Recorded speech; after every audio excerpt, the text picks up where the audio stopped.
everybody. Good morning, or good afternoon, or good evening, depending on what time it is for you where you are. Happy Wednesday! Welcome back to a fresh week of Hazel's streams. I hope everyone's doing alright. I'd like to thank Green Arrow for a 20-month reset. Thank you very much. Jim finally finished Plunderstorm the day before they announced they were doubling Plunder for the rest of the event. Very good, very good. Hey, at least I'm done. There you go. How is everybody today? Hi Hazel, have you tried the new BG season yet? Not a fan of the cards yet, just keep buying minions with no idea how to build with them. I did one solo game, and it was like, I got like 7th place. I had no idea what was going on.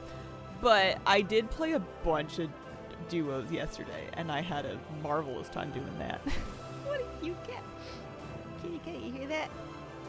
You're cute. I think so. Still spring cleaning, except today, repotting all my plants, which means I'm making a new mess. Well, they're gonna be so happy, though. Good morning, all you beautiful people. Good morning. Came in right on time. And look, everything more or less works. You know, the camera's on, the mic's on, game's running, the internet's on. That's good. You know, it's nice. You gotta look out for the little things. It's nice when everything works the first time. We're going someplace very exciting and very important to do something that I've been wanting to do for a long time. And that is, we're going to the Onaran Plains to go take a picture of Nat Pagel. I could have done this yesterday. I decided to save it. I wanted to do it on stream. I kept thinking, what if the servers catch fire and the world quest reset and then you didn't do it? And then I think, just go back to sleep. It's not that big a deal. Why do you big? Why does everyone come online at the same time? Process of resuscitating my blog. Oh, fun. Wonder what news is dropping today. Is there news dropping today? Did they say there was news dropping today? I know they sometimes put out like forecasts of we're gonna announce something on this day and this day and this day.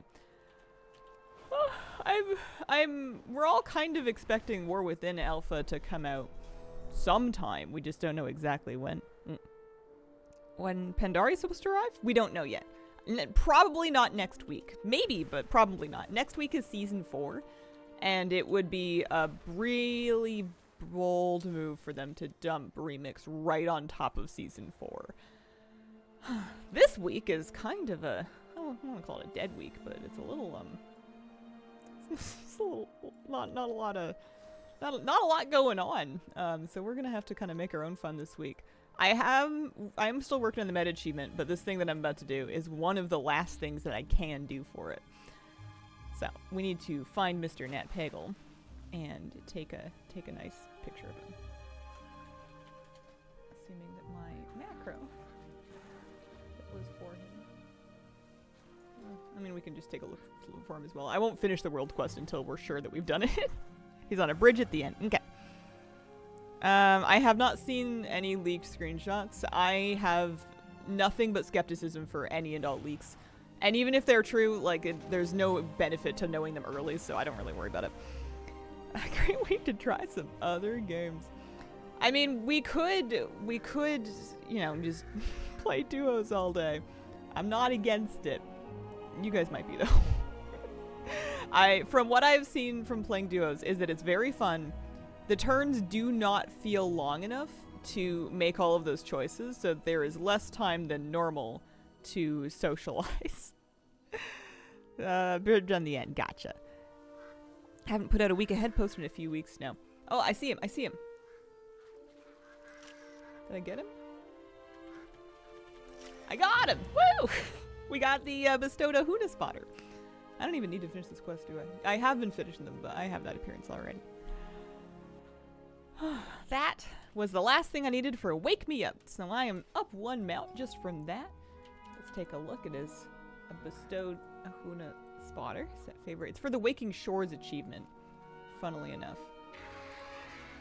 Yeah. That's nice. Nice birdie. What about Diablo 3? One of my friends was on a Diablo 3 and I was wondering what was up with that. I wonder if there's a season or something. Oh, that's fun, Saga. Finally got my goodest boy. Congrats, Ryok. So now that I'm done with cataloging, thank goodness, because that was the part that I had to wait like half a week to get another chance at. The only thing that I need left, with the exception of petting the good boy at the end, is I need a Firestorm in Theldraszus. I got the rest of them done. That is the last, final word on what the last storm that I need is Fire in Theldraszus. And they've been spawning in dubs. They've been doing dubs. They finally got that going. There was a triple at one point. I don't know what was going on with that. Currently, storms are Theldraszus, Water, Azurspan, Earth. That does not help me, but at 11, in 1 hour and 50 minutes, 50, we can check for another one. And if we get lucky, then we can finish the meta. I don't feel lucky, but you never feel lucky. You just get lucky. D4 clan is all over that D3 season. Don't have D3, don't know what's going on. Yeah. I wonder, and this is just kind of a vaguely rhetorical question because I've never played D4, so I have really no stake in it. I wonder what it was about D4 that gave it seemingly less sticking power, that people are going back to D3 to engage. Like, I remember people were very excited about D4. And then I don't really know what happened. I didn't buy it. They wanted, like 100,000 Canadian dollars for it. So I sat that one out. And a bunch of my friends bought it, and they played it for like 2 weeks, and I haven't seen any of them on it ever since. Alright, so I did one thing. Now, the ultimate big question is, what on earth do I want to do now? There's a few options. We can have some coffee and have a think about them. Let's fly on over vaguely. I guess it's pretty easy to fly on a regular mount towards the Breeze Spider area, just so I can sit there while I think. Because wouldn't that be something? I don't even know where Breeze Spider spawns. It's here-ish. I'm kind of halfway through a bunch of different farms. And mount farms. And I'm not really committed to any of them, which is the problem. Because they're all kind of stinky. I got all the easy ones because they were easy. Now all I have are stinky ones, like Karakta, where you have to wait around for an hour for it to maybe spawn, or you maybe find a group up in the group finder for you to not get them out. D4 takes time to get good. Didn't feel like a fully fleshed out game. All the zones felt the same. I am from and in Western Canada. Shop aspect in D4 pushed a lot. That Nat Peggle World Quest got me Taivan and 2 other mounts. Nice. Congratulations. It was uninteresting. It played well, but it has nothing going on.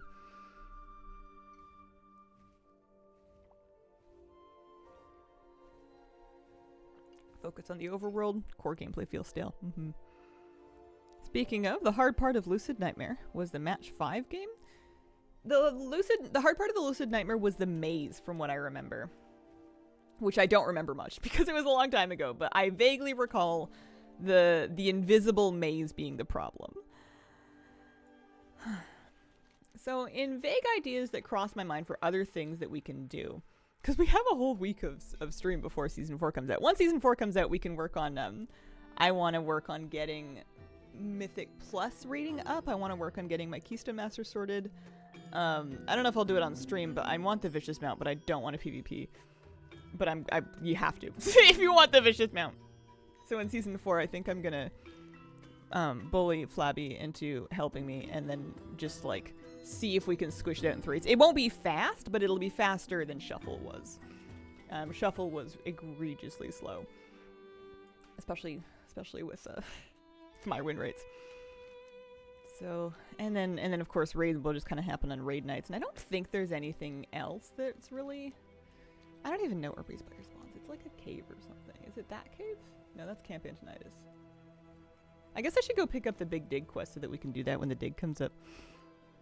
Try a different game each day until Season 4 comes out, and Subnautica has my vote in that vote.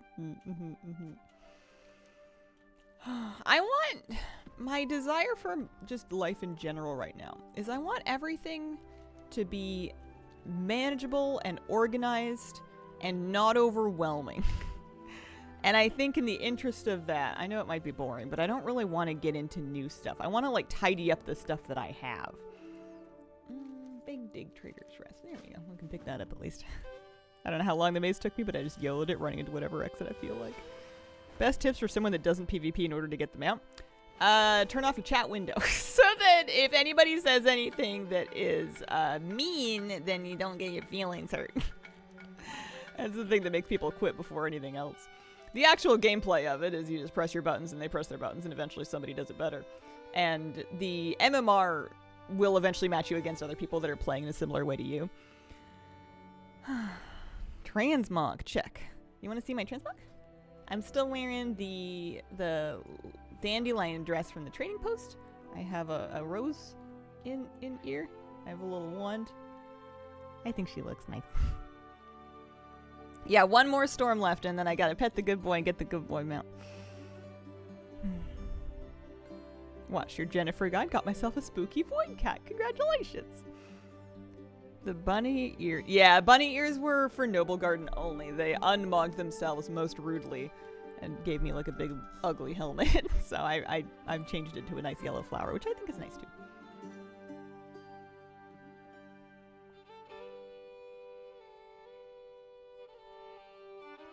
All right. So I put some serious consideration, and I haven't ruled it out, into the idea of grinding for the pond nettle, which is literally just fishing. Because my other options are things like Rust Feather, Caracta, Breeze Biter. They're all like rares with spawn times. Rust Feather is probably the most reasonable spawn time at like 20-ish minutes. But they're rares, you kill them, you get a small chance at a mount.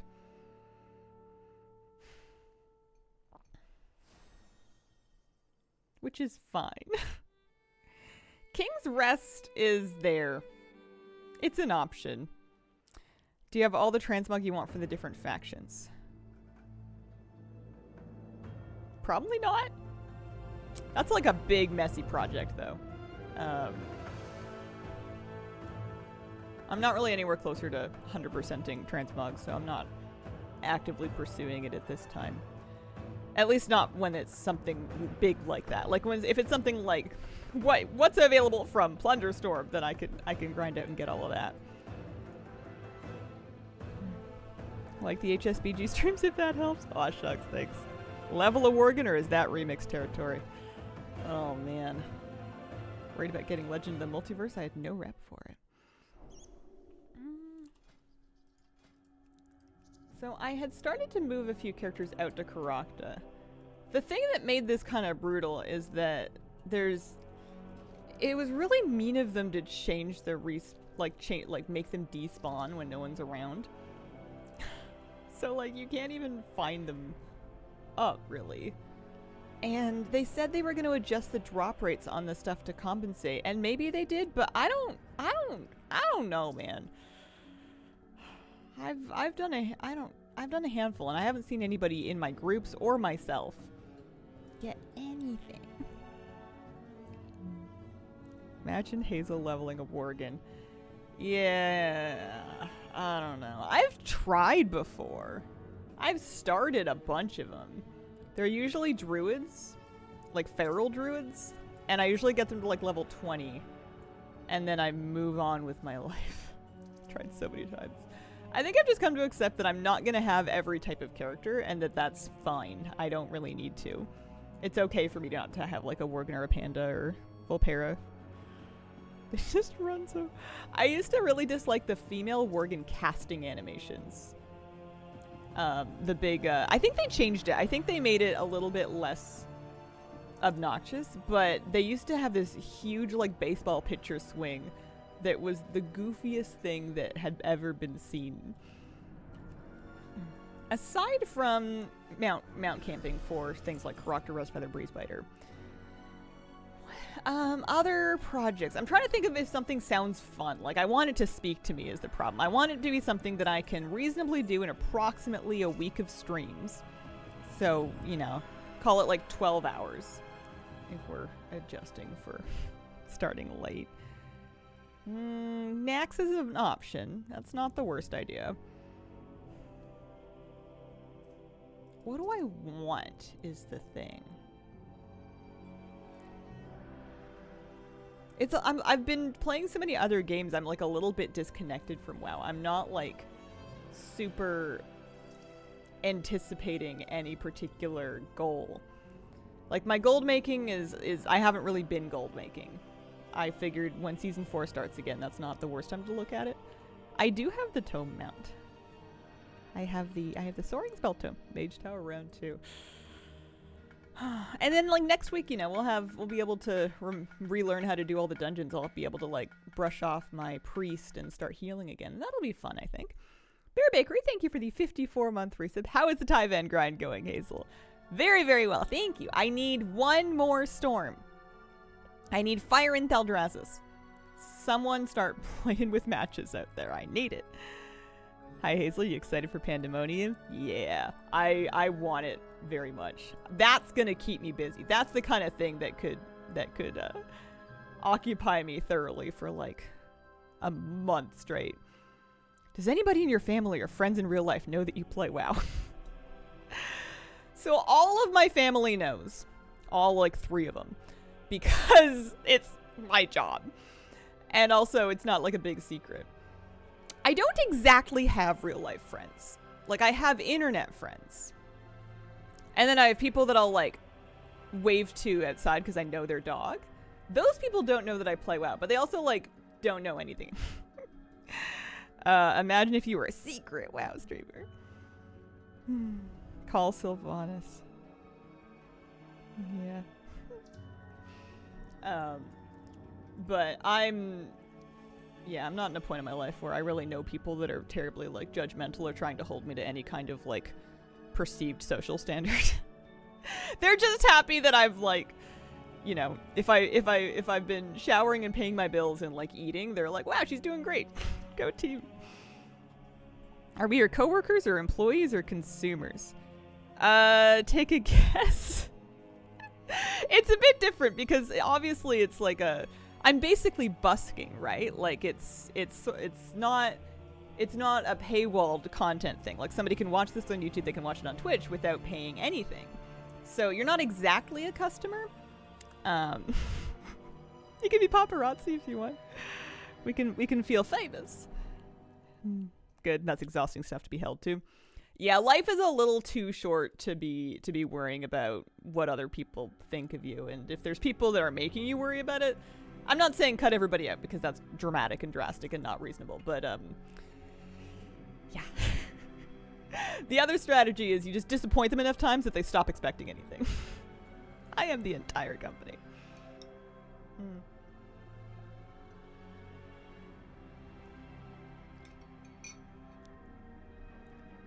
Only thing you gotta have is a specific toy from Scholomance. How do I reply on phone? I am attempting to be more chill with such things, not at my PC. Oh, in Twitch chat. I thought it was a joke about being the company. One with the flow of the universe and all that.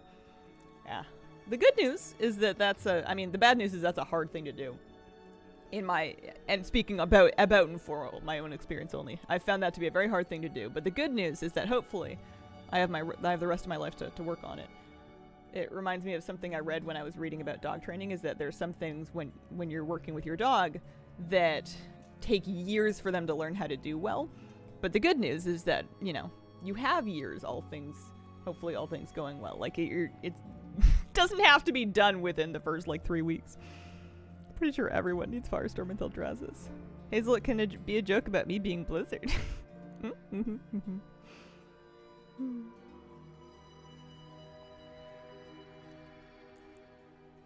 War Within coming for your 3025.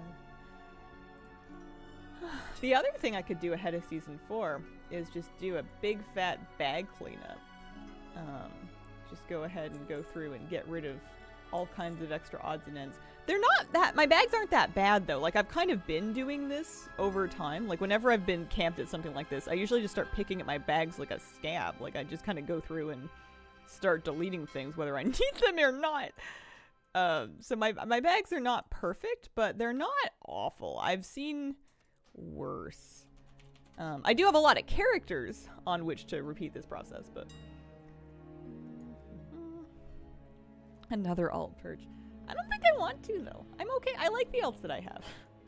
They're not all named Hazel with a bunch of extraneous and unnecessary vowels. Let's get rid of that. She doesn't need these souls or the title cores. That Rye the Bark is worth something. one thing that is very nice when you are just trying to clean up your bags is having an auction house mount. It's great. I would recommend it if it was at all reasonable for people to get. Guess what I played a bit of over the weekend? Hardcore. And I didn't die. Congratulations. What level are you up to? And are you playing self-found or are you playing your other one? Not today, Dad. I think I have that toy too. Need to purge inventory so badly. Still have BFA stuff. There's something very satisfying about going through and just making things go away. A lot of stuff kind of accumulates for me when I'm farming other things. And yeah, I'm not going to craft on this character really, so she can just get rid of like all of it. And then there's also the thing of like some stuff if you get rid of and it's like a piece of glittering parchment, you're like, oh no, what if I needed it? You can get it again. You can get more of them.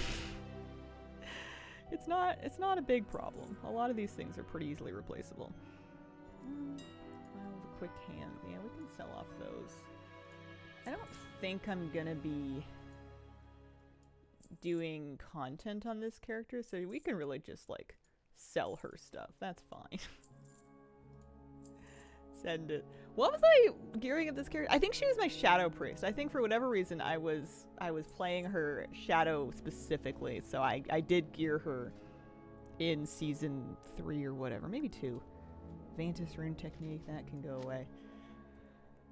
Centaur hunting trophies. We can just delete that kind of thing. I'm not too worried about it. I might regret that one day if I'm behind on like supplies or something, but got Throttle Soul Inhaler. I can vendor that. I'm done with that.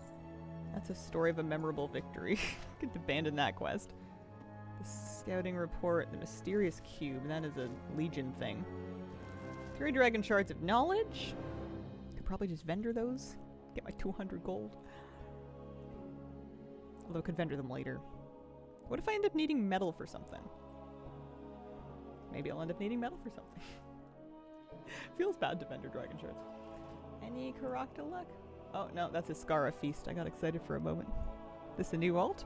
Oh, this is just an alt, yeah. Are you enjoying duos? Yeah, I really am. They're way more fun than I thought. I was worried that they were going to be very stressful, and I was going to feel bad the whole time for a variety of reasons. And they were kind of stressful. I think the turns could be like twice as long later in the game. Maybe not early, but like... Oh, I was like really pressed for time later on, but I had so much fun playing duos. We mostly won. We lost like 1 or 2, but I think it's just the initial MMR climb. We mostly won. Any catch-up mechanics for the crafting system in Dragonflight? Sort of, but not really. As the patches have progressed, they have added increasingly more one-time knowledge treasures that you can loot in the new zones. So there's some in Zerla Caverns, there's some in the Emerald Dream. And that means that if you go get all of those things, you're going to be at a higher knowledge base than you would have been at the beginning of Dragonflight after having just gotten the beginning ones. But there's no like big catch up past that. Like you're still going to be capped in weekly knowledge after that point. So you could, with all those one-time treasures, probably cap yourself out at making like 1 or 2 things, but you're not going to like fill out the entire tree.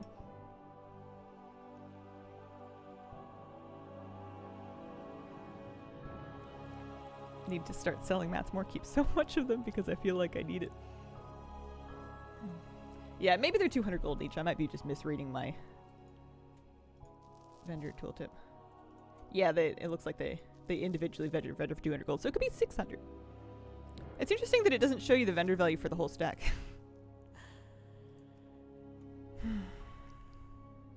Every time I log on an alt, it says they have knowledge points to spend, but I cannot bring myself to research it and sort them out. The thing that I ask myself in that situation is, am I ever in Dragonflight going to try to use this profession for profit? Because the expansion doesn't have that much time left on it, and with Season 4, you've got basically 1 gold-making opportunity left. And I know that I have enough bandwidth to maybe try to make gold on, like, 1 character's professions. So then the other ones don't really matter, and I just kind of spend them on anything. But, you know... You might be trying harder than me. You might have more professions that work together. That's the whole thing. Are we hoping the rare is up, or is it for sure up? I mean, there's another person camping it, if that helps. And then there was like a special event that occurred behind me, which I feel like is... I'm pretty sure it could spawn, it just hasn't done so. By pretty sure, I mean like 81%.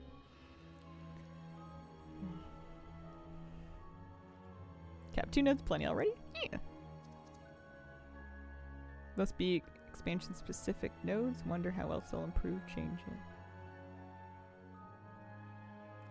Yeah, I'm also interested to see what happens with professions, because I'm assuming that it's going to be like a whole new knowledge tree. Because these all say specifically Dragon Isle's alchemy specializations. So they need to find some kind of UI way to hide those away in like some kind of a list to give you War Within specializations, right? Like we're not going to be using these same ones. But yeah, the UI currently doesn't support it, so I'm assuming that it'll be another kind of a drop down, like maybe when we get into, because this is all specifically Dragon Isle's alchemy.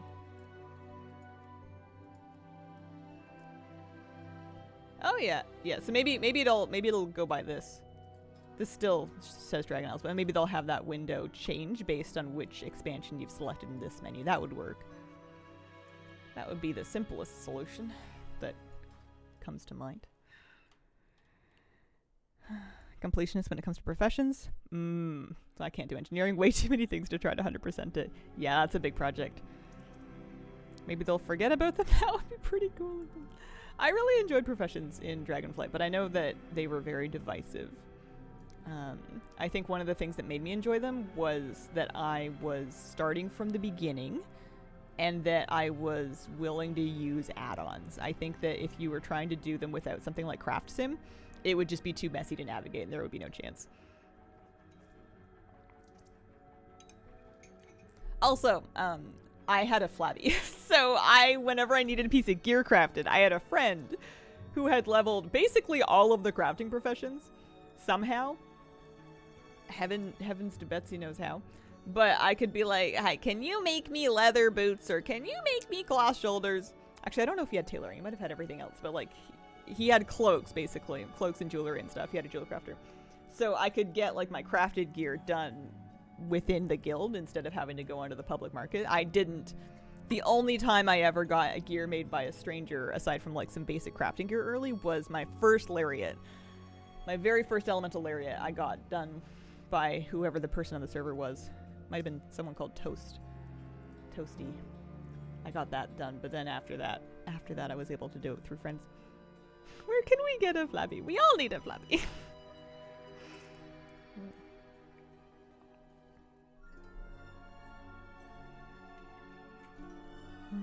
Pretty lame mechanic that was just there. Well, I mean, anything is just there if you don't like it. It did lots of things. I found it made crafting much more interesting. It was... I enjoyed the process of getting the knowledge points and getting the stats up to the point that you could make the crafts profitable. I found it to be an engaging minigame in itself. You know, if you're somebody that never queues LFR, you can say LFR is just there. Do you think it's a waste of time to level a profession at this point? Yes. Yeah, I do. It's like on one hand it's a little bit cheaper because the map price is low, but you'd need to get it leveled and you'd need to get your knowledge points up in at least a couple of things, and it would be a bit tricky. It would be a lot of time invested for a possibly iffy return on investment. Elemental Lariat is my pro wrestling finisher. But yeah, when War Within comes out, it'll be a great time to start at the beginning. It'll be a good chance for people that missed out on starting from the top in Dragonflight to be able to get in on the ground floor on a new expansion of professions. Zenful Katoria, thank you for the 2-month resub. Happy Wednesday. You excited for the next expansion? Yeah. I want to have a clear idea of what it's going to look like when we're actually playing it and how that's going to be different from Dragonflight. But maybe when we have alpha, it'll all kind of come together a little bit more. But even if it's just kind of more of the same, I'm kind of good with that. Do you think it would be helpful to start with lots of gold? Oh yeah, it's a great idea. It is the economically correct choice. I just don't think it's any fun. I enjoy the new game feeling of being broke as all heck and selling a flower that you picked for like 15 gold and being like, wow, I'm rich. That just tripled my net worth, you know. But yeah, it's not the right choice. It's just the thing that I like to do. I know that. Big rumors of alpha today. Yeah. How do you know it's not fun? Have you tried it? Well, you can't try everything ever to find out if it's fun. That's not reasonable. Sometimes you have to think about whether or not something would be fun for you without trying it. You know, how do you know that pickled slugs aren't yummy? You've never tried them. Partner has been raking in gold through World Quest up to 400k in 3 weeks, over a mil total. Wow. I love pickled slugs. Pickled slugs sounds like something that the Forsaken would have on in their farmers markets. What's the WoW token up to? Last I checked, it was like 280 something. Let me take a look. For North America, mind you, it's different NA to EU. NA WoW token 297. It's ticking up. It's ticking up. I guess people are buying it with gold because they want balance. To buy Hearthstone Battlegrounds passes? I'm so like stuck in my own world. I can't imagine anything else people would want BNet balance for. Clearly they are all trying to get in on the new Hearthstone season. EU token up to 387, highest I've seen it in a while. Wig vlog closet tour.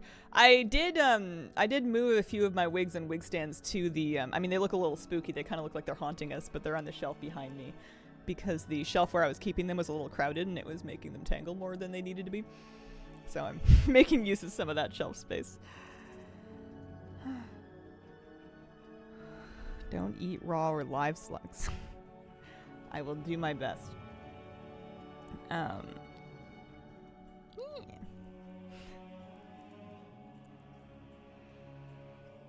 I'd love to kill Karokta at least one time. Oh, I forgot. Hang on. I wonder if there's time. I wanted to do the big dig. I wonder if I can log over. I'm going to miss Karokta, but I wonder if I can log over and catch the big dig. It started 7 minutes ago, but I think I left my priest like right by the area, and she has the weekly quest already. Token prices rise and fall based on supply and demand. So depending on whether more people are buying tokens for gold or for money, it'll go up or down. If a lot of people they want BNet balance, you know, like an expansion comes out, people want to buy something with BNet balance. The gold price goes up, and if at the beginning of patches rather, you will often have gold price for the token go down because people come back to play the season. They want to get geared up for the raid. They want gold, so they spend money for it. Complete the big dig. Oh yeah, we've got like a minute. Is it important that I do one task? Maybe for my own conscience. Still can't eat organic lettuce after reading about that. Are you allowed to stream alpha when it's out? So usually, yeah. By the time that they give streamers public-facing alpha, you're generally all clear to stream it.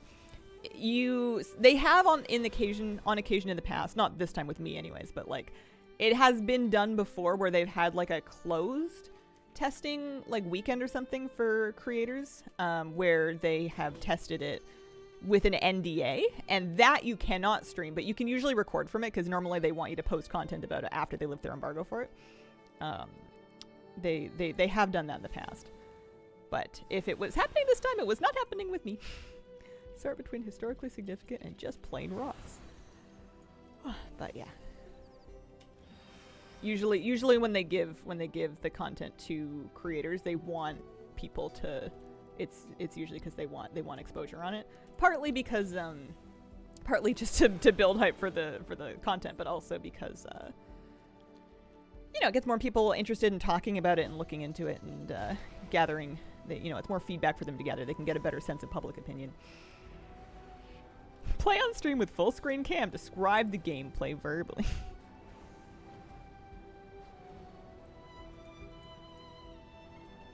But yeah, whenever you're under an NDA, you know it because you signed something. It's not like a guessing game, which is good because I'm not good at guessing games. I tend to guess wrong. Shout casting off the testing. Is there a lot of hype for War Within? Depends on what we're comparing it to. It's also a hard thing to quantify. How do you quantify how much hype is there? You could look at, you know actually the best way to quantify it probably would be by looking at Google Trends to compare searches for War Within related keywords at this time compared to searches for other expansion keywords at a similar point in their development cycle. That would be the best way to actually quantify it. I have not looked at that data. I have no idea. I'm excited, but I'm just one person. Hey, look, I got some fragments. We've got 13k of those. Wanna buy something? Give me a chisel. Sure. Job done. That's worth 2 weeks of dailies. We can log back onto Correct and see if we get it in time. People are more hyped about Midnight than War Within. I've heard that as well, but I've only heard it secondhand. Like, I've not heard anybody personally say that I'm more hyped for Midnight than War Within. I've just heard people say that other people are. Hyped to sell for Warbands. Yeah. Did you know the Iskara fishing holes spawn randomly? So sad that Grim Tusk one didn't spawn 4 weeks in a row. I've heard of that. I'm so sorry. That sucks. Don't look at forums to gauge hype. Yeah. Yeah. The forums are tricky because when you start to read all the threads, it's fun at first because, you know, sometimes it's just funny. Oh, this person's still here. You know, but then the longer you stay, the more that it kind of gets to you, and then all of a sudden you find out that you don't want to get out of bed anymore. Any Caracta? No Caracta.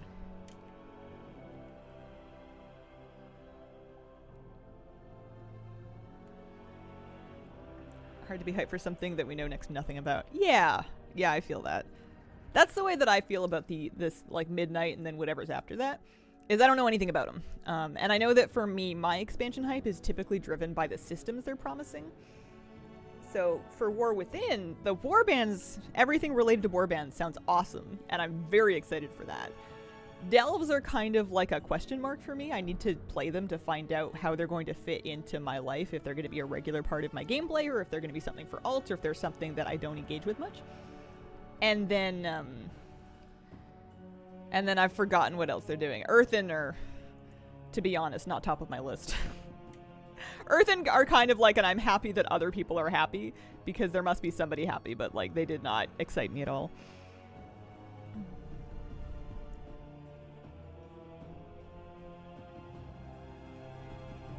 Someone has the time to spend on internet forums. Can't really give a whole lot of credit to their opinion. Interesting. Fatty Moo with a 21-month resub. Welcome back. Hope you've been doing well. Earthen don't even have fur. It's just because it's like a third dwarf. We already have 2 dwarves. Like, I get that they can be horde, which is cool. But you know, you could join a horde guild on a dwarf or a dark iron dwarf. The thing that honestly, and this is silly, but that most excites me about Earthen is the idea that they're going to be big. That they're going to be, like, huge. That's kind of cool. That's sort of interesting.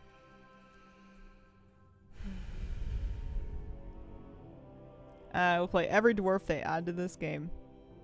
They are gem dwarves like Magni. Looks like a filler expansion to start the next saga. Not that hyped. Everyone's streaming today.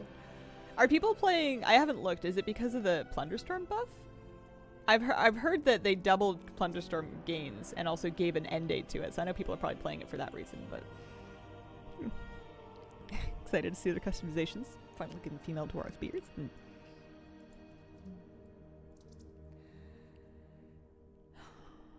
Doubled the rep gains. Yeah. Yeah, that's kind of good. This... I don't know about this. At this point, I kind of just want Caracta to spawn once. It's just, I guess I wish I had been more diligent about it when it first came out. But I did do this fairly often. You know, on like a bunch of characters. I feel like I must have logged like I guess I don't know. I want to say over 100 chances at it, but I don't know that for a fact. Hunting for Karaka grapes. Yeah, they've kind of dried up. They're pretty done. I think people either got their mount already or they're too busy. Oh, someone posted a group. Someone posted a group. I'll never say bad thing again. The thing they did to the response to the zone. Yeah, and they said that it wasn't going to be a problem, but I don't believe them. All right, but we got to group up. It's not spawned yet, so there's still times if anybody else needs to get in here. Huzzah!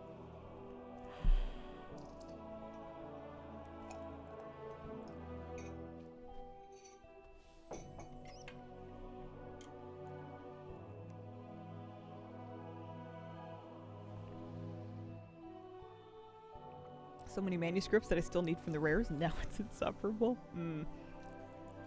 That's really frustrating. Alright. Here we go. Slash be good luck, everybody.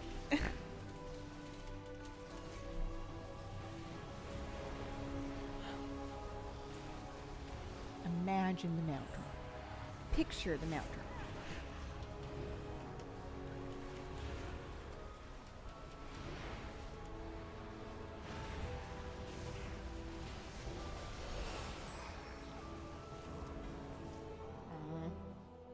Not for me. I have the cloak again.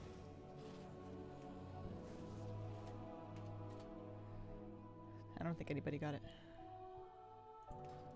Well, the good news is we now have official confirmation that it's spawning. You know, it's in the current rotation. What an ugly grind. Because this is something that, like, you could come back and work on it in the future, even when you can solo the rare, and it's not going to be any easier to find up. If anything, it's going to be slower, because at least I did eventually find someone that had listed a group for it. Fundamentally worse or better? Oh, it's way worse. The midnight grind I could do something about. This one, you're just waiting. You're just sitting around twiddling your thumbs wondering if you should be doing something different with your stream. Feels worse than a world boss. Yeah. I mean, there are other farms that I could do that are more midnight-esque, but, like, I don't know. I'm almost going to feel better about farming something like King's Rest after the season ends, and I can no longer reasonably say that, oh man, maybe I should be doing Dawn of the Infinite's Rise Keys instead, but I'm like, I know I'm not going to do Dawn of the Infinite's Rise Keys. I don't want to. Wow, these bags are ugly. These are messy, messy, messy. I've done some sins on this character. What is? I guess I've been doing content on it. Do people want those? Maybe. Alright, well, we'll camp Karaka for as long as it takes me to clean out these bags, but if I come up with a better idea. Karaka.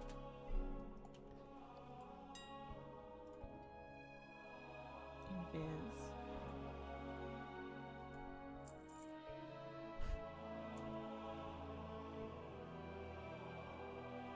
NPC spawns in caves sitting on mount. No, I don't have that either. That's another one that sounds rough to work on. That's Breeze Biter. And I need it too. If anything, I mean, both of them are nice looking mounts. Wish King's Rest was in next season's rotation. Imagine that sword with the Lego. I don't know if I want to do that dungeon again on a key level though. I remember it being kind of spooky. I guess I don't remember specifically what my problem was. People buy these, they do buy those. Well, they're actually worth a not unreasonable amount of gold. Any correct luck? No? Okay.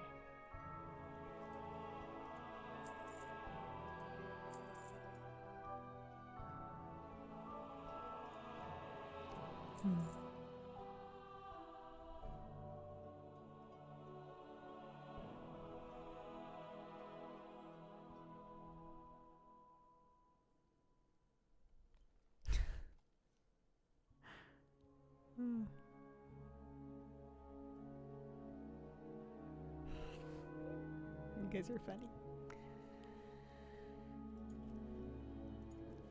I wonder if I could get away with playing this. Well, didn't I do that at one point? No, because I would miss groups that were listed. I would need multiple monitors to do it properly, like a third monitor to do it properly. I was gonna say, I wonder if I could get away with doing this and doing Battlegrounds in the new patch, but no, that's not gonna work. I do feel like this Karokta will spawn eventually, just because we've been camping this, and the same people are still here. So unless it came up and then despawned, this one has been basically not up for a while. Times are 3 monitors, long behind you for now. The reason I haven't gone back to it is that none of the things that I want to use 3 monitors for are a good idea. All of them are just more creative ways to distract myself and waste my time. And I already do that 1000% too much. I don't need more technology to enable me. I have plenty of monitor space for the actual productive things I need to do. Having a third one would just tempt me to put on YouTube videos while I'm trying to do it. Raid Leader has 4 monitors. I do have all the protoform synthesis mounts. There was an add-on that I used to use called Protoform Synthesis Field Journal, and that was great for keeping track of what the recipes were and how many pieces I had without having to go back to the interface for it. I was in the most tragic +12 earlier. Why do tanks insist on pulling so much? Too much for us to interrupt. Yeah, it's frustrating. 1 for game, 1 for entertainment media, 1 for Wowhead. I have problems, though, is the thing. If I have 1 for entertainment and media, I just don't think it's good for me. Oh, man. I spend enough time being entertained as it is. Oh, I can get rid of some more stuff. That's nice. Did you ever get your... I was thinking about you recently. Did you ever get your Razageth Storm Eater skin? Or are you still working on that? Forgot about that add-on. So helpful to have that info in one place. Yeah. Dragonflight Collector's Edition on sale for $99. Nice. Yeah, if I ever start doing anything where I legitimately need the 3rd monitor, that's when I get it, and that's probably when I start just throwing on to Netflix or whatever it may be. Apps that let you use a tablet as another community monitor. Yeah, I don't know about that. I'm sure it works, but I'm sure it's more annoying than it promises that it's gonna be. Those kind of things usually are.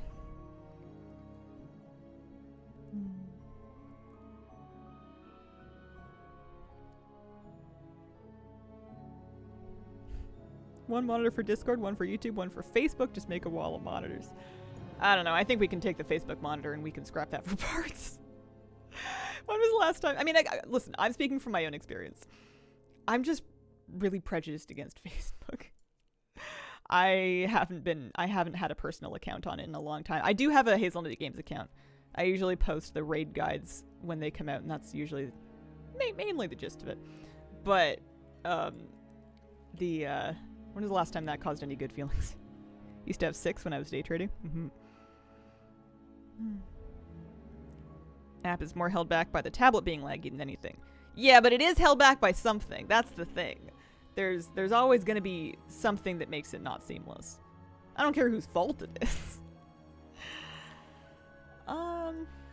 What I've been doing recently is I've been having my laptop on my desk and then also my computer on my desk, and I've been checking things between the 2 of them, and it's been driving me batty, but it's what I got right now.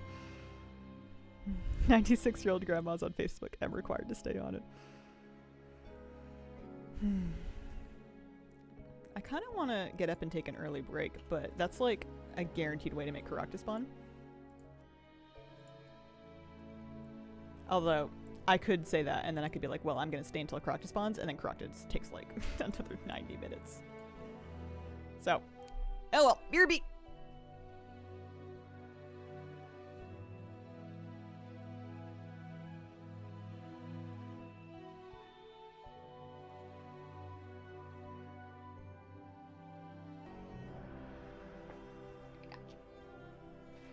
Transplant. Perfectly timed ad break. Was that on purpose? Yeah. Yeah, I have a button, and if I run them while I'm away, then they don't auto-run for at least a while. They do auto-run eventually, but it buys some time before they auto-run again. Looks like someone jumbled up. Not familiar with that word. But I will say that the fun thing about Karakta, I wonder if they ever fixed it, is the mount, the Cobalt Shale Wing, in the Dungeon Journal says it drops from Karaktra, and the actual rare, I think, is Karakta. And I feel like at one point someone was calling it Kairakta, like with an I in there, and like all of them were backed up by like it's been riddled with typos this whole time. It's from Dragon Ball. Oh, okay.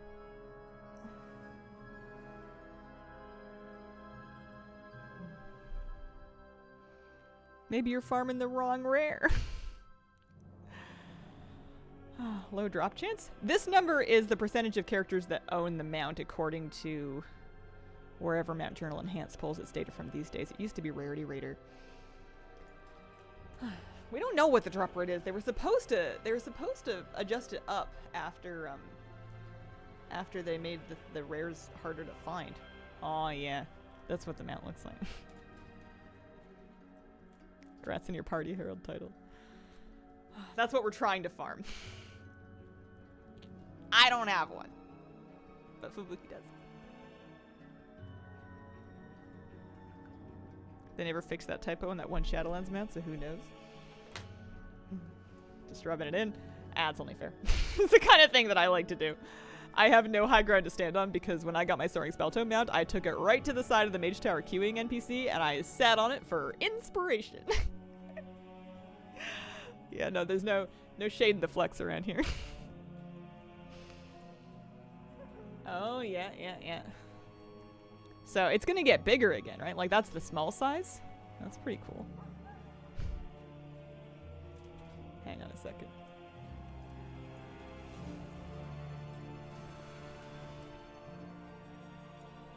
Do you have...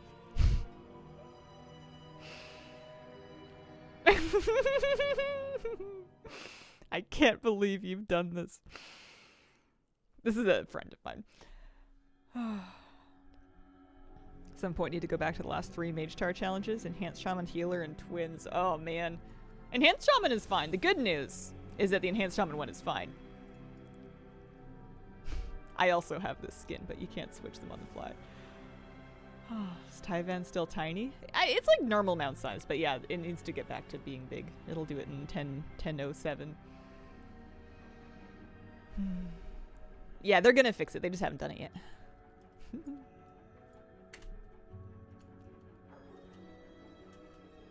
Tyvan has different house. Adorable. Oh, it's so fluffy. Aww.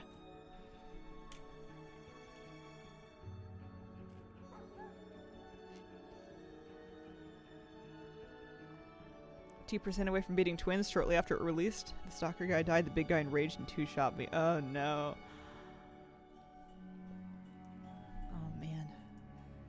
I hope I never ever have to do that grind again.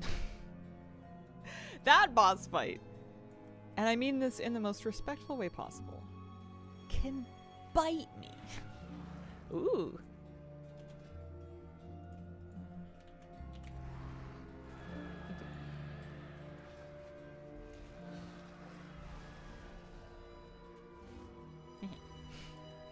Well, this is fun.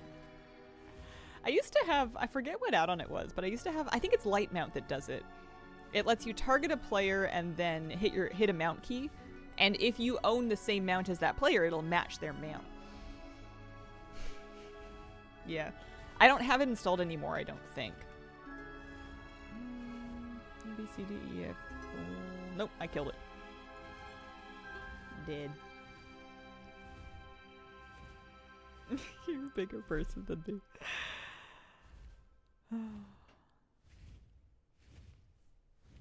If I put on big enough shoes, I'm a bigger person than a lot of people. New to the grind, brain is overwhelmed on how to do it.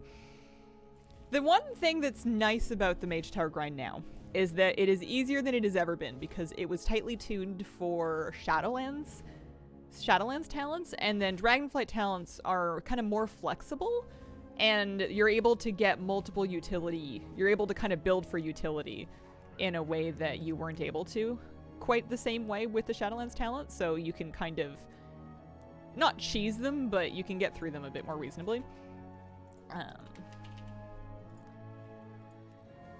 And they're not tuned as tight as they used to be.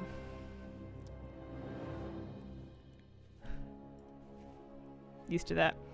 You are taller than me. Don't mean to loom, it just kind of happens. Do lamps and occasionally ceiling beams sometimes have it out for you? Chandeliers. War Within Wowcast on YouTube. They announced Alpha Collector's Edition. Alright, I figured maybe 10 o'clock was going to be the time. Don't let me miscorrect it. Let me take a look at this. Also, let me take a look at something else.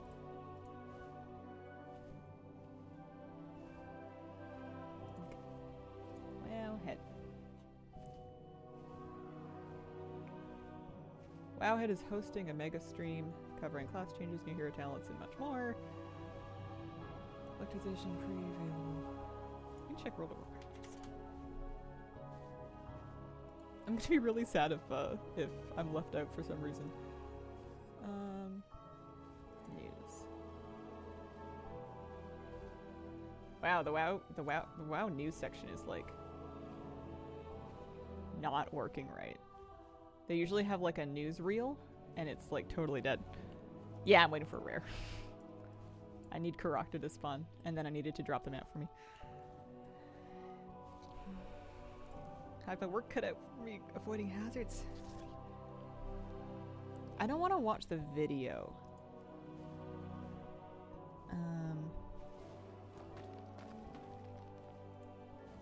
Do they have notes?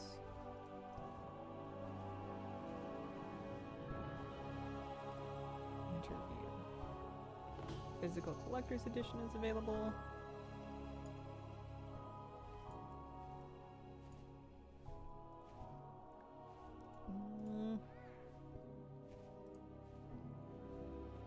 So I'm assuming Wowhead is basically like data mining it?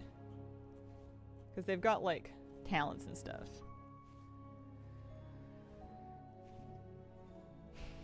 I hope Invincible drops for you.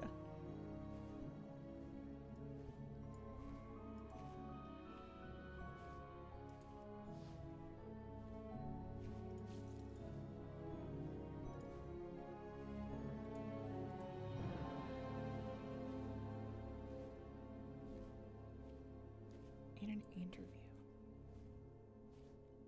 In a group interview.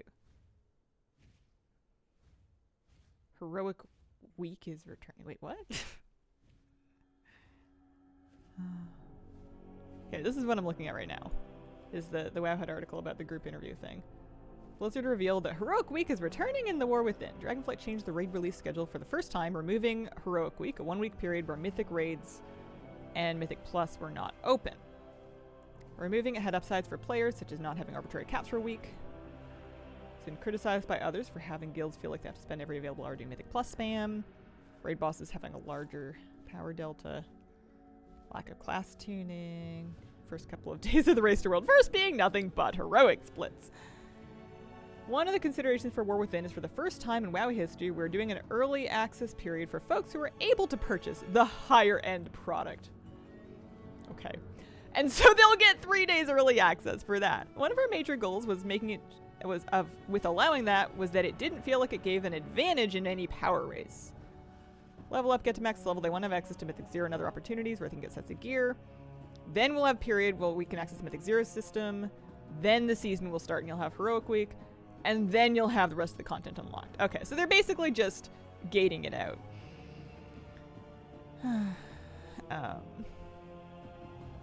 That's fine. That's reasonable.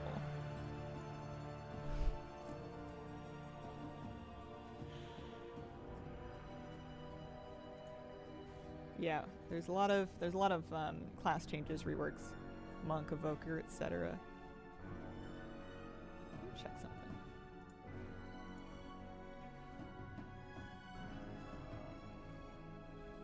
That's no good.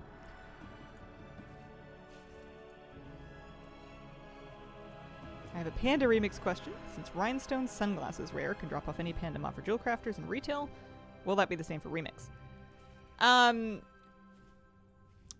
Mobs in remix are only... I haven't seen any... I guess I should say I don't know for sure. But professions... Professions were not part of remix. Let me see if I can Google.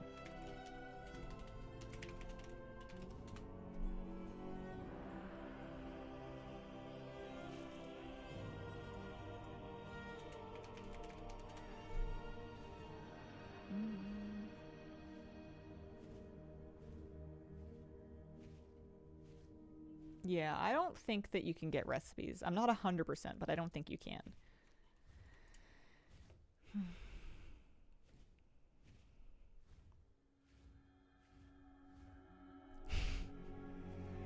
I want to play the humanoid Nerubians.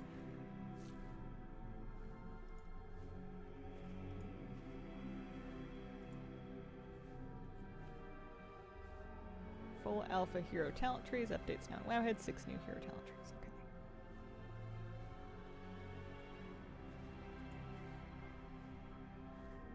So the physical collector's edition has an art book, a pin, the box, and then a Griffin Rider statue.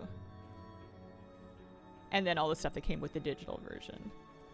And they want $180 US for that. Oh man.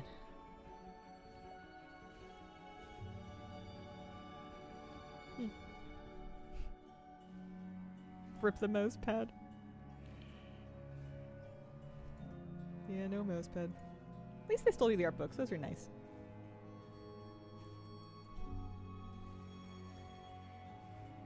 Mount the same mount as my target.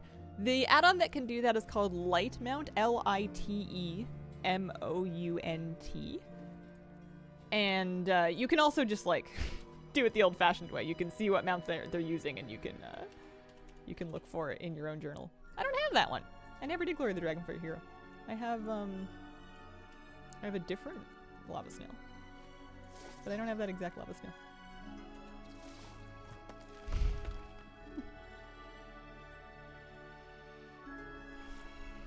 Not sure if it's premium enough for me. Won't there be a $240 edition or something?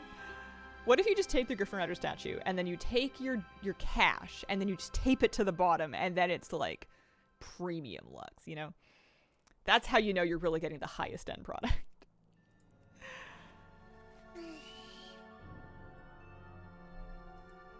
What's that one? That one is Shadow Flame Shielding.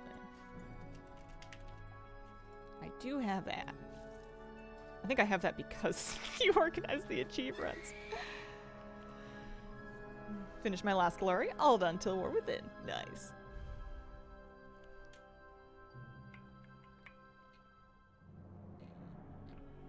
Think I did. Yeah. You could make the Griffin's kiss. Oh yeah, if you bought 2 of them. What is... Oh, I definitely didn't do that. That was the... Or did I? Raging? No. That's Glory of the Vault Raider. Did not do that. Do I have any Mag Mammoths? Oh yeah. Just not that color. Dream Surge. I forgot there's a Dream Surge Mag Mammoth. It is Wednesday. Almost done putting cable protectors over all my PC cables because my cat has decided they're toys. May strength and honor be with your cable protectors, and may they outlast the persistence of your cat.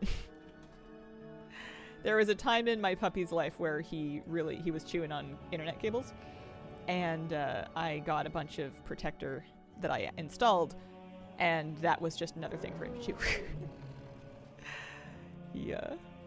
He saw it as not a deterrent, but just merely an obstacle, an affix, if you will.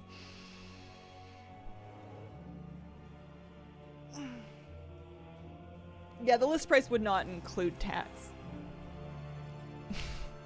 I'm sure if I was getting that physical box in Canada, it would be an egregious amount of money. That's It's okay. I don't need it. I got the digital version. I got all the digital goodies. I am at a place in my life where I'm happy with my collection of collectibles. I'm not looking to get any more collections of collectibles. You know, it's nice to reach a point where you're like, well, this is nice and this is enough. There's only so much space that and you know, shelves in your brain. Okay, so in the meantime, we're still waiting for Karak to poke around and see if they're posting any more articles. Official Warband's preview. They released a massive blue post.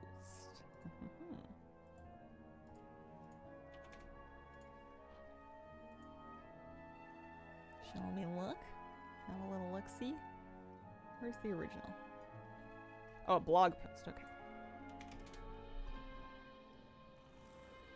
Wowcast developer chat. There we go. There's the Warband's preview. I'm pretty sure this is going to be stuff we already know, but it's nice to recap it. Hey. Get a closer look at the new Warband system with the WoW development team. Public access to War Within just around the corner. We want to share more details about what's in development. What are Warbands? Encompass all the characters on a player's Battle.net account as well as the items, collections, and progression they share. Important to note that your Warband is limited to characters within a single region, but does span every realm, faction, and sub you may have within that region. Many aspects of WoW have been shared across your account for a long time. Pets, mounts, transmogs, heirlooms, and more. We're expanding what aspects of the game have Warband integration. I love how they just have like invented a keyword for account-wide stuff. New reps and renown tracks will be Warband-wide. A new bank will allow you to easily store and share items between your characters. Yes. The ability to collect most item appearances with any character in your Warband regardless of their ability to equip the gear. We like. They did a good job of picking good bits and pieces there. Alright. Before getting into the details of the change that players will experience with Warbands, we want to share the main goals. Make playing alts easier and more enjoyable. Switch between characters without falling behind. There will always be character-specific progression in World of Warcraft, such as high-end gearing, but wherever appropriate, moving progression onto your Warband should allow you to freely play multiple characters without losing efficiency or long-term progress. Acknowledge the player behind the screen. Other words, whenever possible, celebrate accomplishments within your Warband, not only in your character, so you can carry those accomplishments with you. Clarify which aspects of the game are account-wide versus character-specific. Taking this opportunity to clarify those differences in the UI, as well as replace the term account with Warband throughout the game. Let's get into more details of what it'll entail. Converting aspects of the game which are currently character-specific to become Warband account-wide. Conversion process is being developed to run automatically upon your first login after the pre-patch. You will not need to log into each character for the conversion. Punctuation. There may be some wait time for the system to process your Warband upon first login. Please be patient while this occurs. Sure, fine. Once the War Within launches, most new and many Dragonflight reps will become Warband reps. Any progress you make in one character will be shared across characters. Rewards will be unlocked for all characters. The form this takes varies per reward. Warband-wide rewards will be granted only once. Some will remain character-specific. Once it is converted to Warband-wide, rep progress will display as the furthest that any character in your account has achieved. Okay. We opted for the furthest progress earned. But decided not to add all reps earned together. That's fair.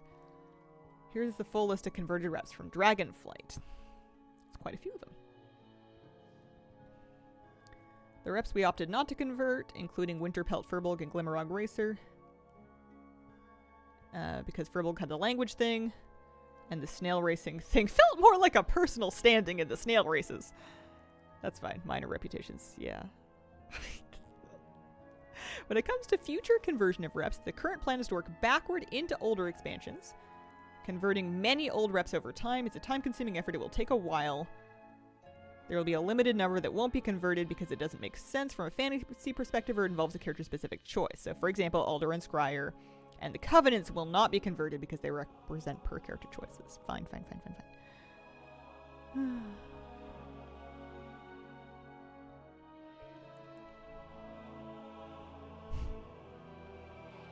Part of Warband reputation implementation is in satisfying the goal. First time quest rewards that many alts don't have an advantage over those who focus their playtime on a single character. Hang on. Part of Warband reputation implementation is in satisfying the goal that players with many alts don't have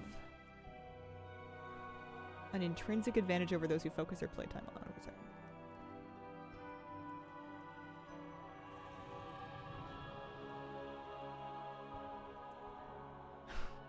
I'm having an episode. I'm trying to understand this first sentence. Part of Warband rep implementation is in satisfying the goal that players with many alts don't have an intrinsic advantage over those who focus their playtime on a single character. So that's the goal, right? That you don't have an advantage for having many alts. It's just is that a funny sentence or am I losing it? New concept. So you get a bonus reward the first time you do it, and you get a different bonus the second time. We plan for quests to only give rep as a first time completion bonus. If you do it again, you get a bonus currency such as supplies. Currency will be freely transferable and can be used to purchase cosmetics and stuff. Okay.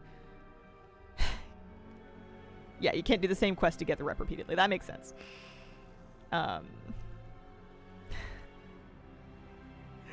With this setup, I unironically wish there were more systems in WoW that would find you and ask you to do things. The first thing that comes to mind with that idea, though, is like the snail, the people that follow you around town being like, hey, we need you. I don't know. I kind of like going to them whenever I'm ready. Okay. You can complete quests for any character you want without impacting your rep or progress. Whatever character completes them first will get the rep for your warband. And avoids the situation where if you play many characters, you can rapidly advance in rep. Fine. Good. Okay. Diplomacy is currently designed to grant a 10% rep bonus for characters who choose that race. Unfortunately, with warbands, this racial causes problems due to its character-specific nature. Oh, they're getting rid of diplomacy. We don't want players to feel compelled to play a specific character to earn the rewards more efficiently, so we're going to convert this into something new.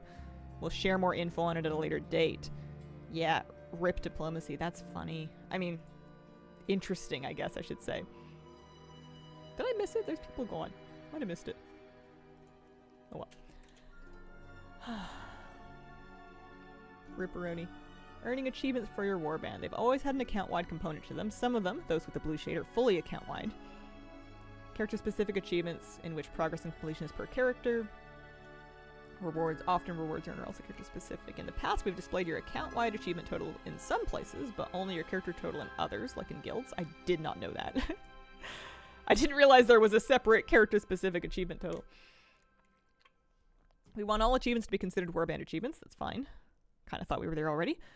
We are eliminating the concept of a character-based achievement score, which is fine because I did not know it was a thing. Total warband achievement score will be tracked and displayed instead. The sum of all account-wide achievement points plus the points from any character-specific achievements completed on any character. So I guess we're all gonna generally have more achievement points, assuming that you played more than one character. We're converting many achievements to be account-wide. Approximately 2,000 achievements. If it has the possibility of sharing progress across characters, we want to convert it so all characters can share progress on it. There are a few rare exceptions to this. One example is Insane in the Membrane. The hard part of this achievement is maxing out diametrically opposed reputations. That's fine, yeah. I mean, it's fine because I did it already. We don't want to undermine the accomplishments of players who have completed these particularly difficult achievements in the past. Any achievement that would not benefit from shared progress will be left character-specific. No impact on your score or rewards ability to complete achievements. Okay. Primary exception to rewards being warbands wide is those that are intrinsically per character, such as Dreaming of Worms. Yeah, that makes sense. That's the one where you, like, once you've upgraded your gear to a certain point, you, they give you the ability to trade up your crests. Achievements that celebrate highly prestigious accomplishments in a specific character, title and progress will remain character specific. Like Gladiator, fine. To address how we progress for achievements across characters, for most of them we are adding your progress across all characters. So if you've done 200 personal crafting orders on each of 3 different characters, personal crafter will be completed upon login. Okay. There's a few achievements where it only makes sense to take the highest value across your characters. They are not being converted. Fine. We are converting flight points to be account-wide. Standard flight points you have yet to learn. Only have to collect these in one character. Flight points that have already been collected on any character across your account will be unlocked for your warband. Man, you're just... I wonder how long it's going to take for all of this stuff to crunch. Like, you're going to log in for the first time after the pre-patch and then just, like, let it be for a minute. Like, go make your coffee or whatever. I wonder how long it'll take. Preserving map exploration. Map exploration is an interesting subject to consider as we work through how we wanted the warband system to work. Initially, a plan was in place to convert it to something available account-wide. After further reflection, we decided it was better to preserve it as it is. It can be fun to reveal new parts of a map, provides experience, can help you keep track of the areas you've already explored. But for those who may not be as interested in re-exploring every map on all your alts, we are adding the warband map to everywhere all at once toy. Oh, that's nice. That's good that there's like an option.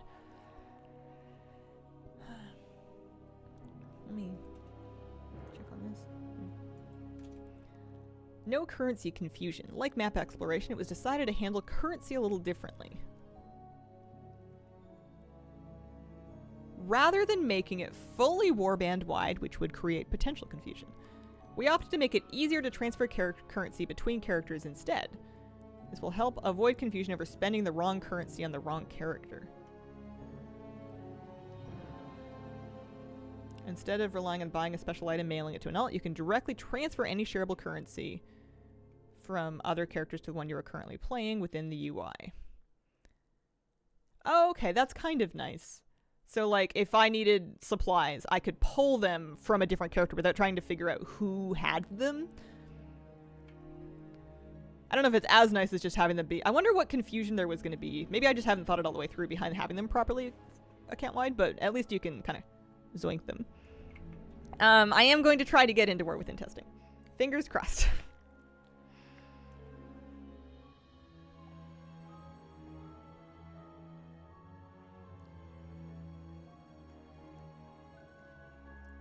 What is the big headline? What's what big headline? I like this. This is cool. Currencies intended for purchasing warband-wide items such as cosmetics, pets, and mans will usually be completely free to transfer. There may be some cases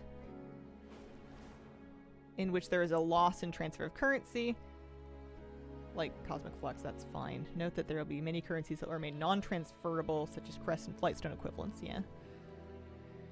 Taking a pass on all older currencies, enabling warband transfer on many where appropriate. I think it's going to be super nice being able to transfer, hopefully, time-warped badges is the main one. That would be super, super nice so that you can just kind of, like, not stress so much about having, like, which character has earned time-walking badges. Items and gear. While gear is one of the primary forms of character-specific progression, we're adding a variety of improvements to items and gear to make managing and collecting them more convenient and alt-friendly. Why is the currency tab not just account-wide? I don't know. They said it would be confusing. They said making it fully warband-wide, which could create potential confusion. That's what the blog says. I don't know what that means. But that's what they said. While gear is one of the primary forms of character-specific progression, we are adding a variety of improvements to items and gear, making managing collecting them more convenient and alt-friendly. Okay. The Warband Bank is at Bankers, up to 5 tabs, 98 available inventory slots each. They can be purchased for increasing amounts of gold, customized with an icon, organized like a guild bank, in addition to individual character bank vault. Any non-soulbound item can go into a Warband Bank. Characters in your Warband can access the bank to freely deposit withdraw items. Bank will also behave like a reagent bank, allowing you to craft using reagents from it without having to draw them. I hope that's enough slots. I guess if you have 5 tabs, you can use 3 of them for reagents. One limitation worth noting.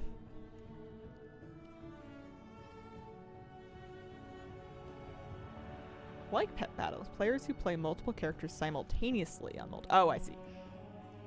If you're multi-boxing, only the character that logs in first has access to the bank. Okay. We would like to update the UI and functionality of the character level bank to also use tabs like the Warband Bank. Won't be done at the launch. Planning for it to come soon after. Bags will no longer be needed in the character bank. Won't alter the number of slots currently available. It'll just shift them from bags to tabs. Okay. Warbound until equipped. Basically like BOA gear. freely traded across your warband becomes soulbound once it's equipped. Past high level. In the past, high item level account-bound gear has not been available. Used and freely traded across characters.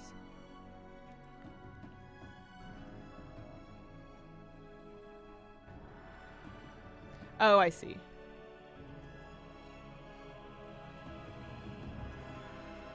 Having warband until equipped gear. I love wooey.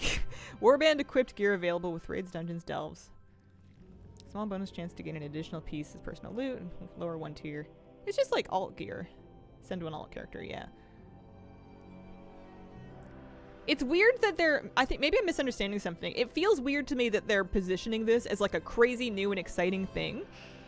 Whereas like, I feel like for a long time we've had account-bound gear that you can mail around and then it soulbinds when you equip it. That doesn't feel new at all. That's how Benthic gear works, that's how Primal Storm gear works, and it feels like it's high gear. Maybe they mean higher item level gear. A woo gear, not the woo. Do we have a holiday on this Wednesday? In WoW? Let me see. No. Yeah, branding. It's just...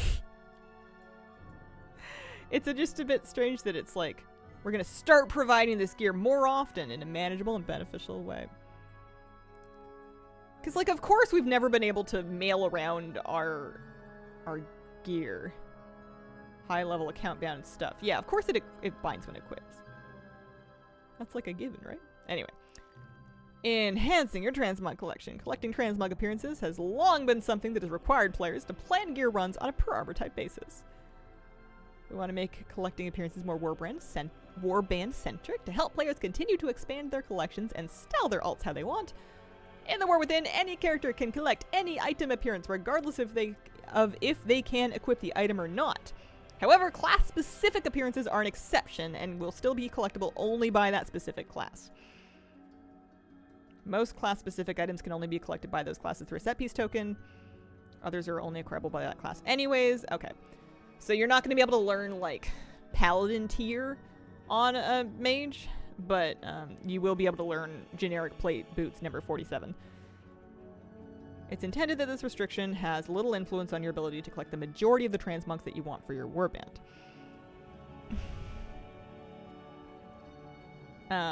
Important to note, these changes only affect your ability to collect appearances. Existing rules in which characters can use given appearances are not changing, so you can't wear it on that character, you can just earn it.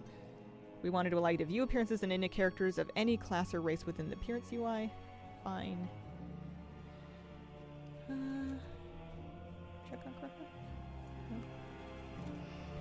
Also making it easier to collect appearances from unbound items. No longer need to equip it to add it to your collection. Any item you destroy via disenchanting, deleting, selling, you'll collect the appearance.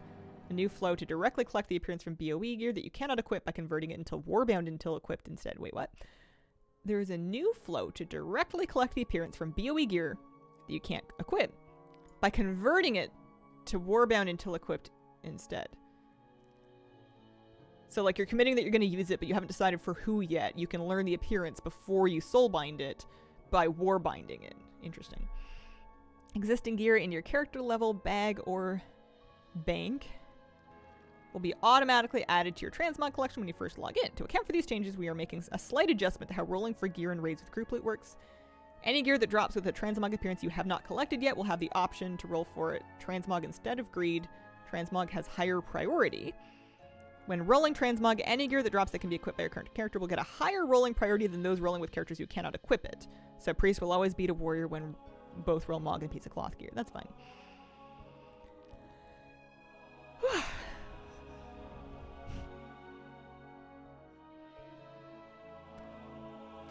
Everyone all together. Updated character select screen. We have updated the character select screen so you can see your entire warband in one list of characters. You will no longer need to swap between realms to see characters in those other realms. The one exception is if you have multiple WoW subs within one BNet account, you can only see the characters in the account you're logged in on. We thought it would be fun to see some characters in your warband hanging out together. You can assign 4 characters to one scene, working on building more of these scenes for you to collect in the future. New collectibles, wowee! We're excited about earning more of these scenes as we play through the expansion, and hope you will be too. As a final point in the updates to the character select screen to make it easier for you to decide which character to play at any given moment, we've added a bit more information about each character during character selection. So you can see their realm, item level, spec, zone, professions, Mythic Plus rating, arena rating, and...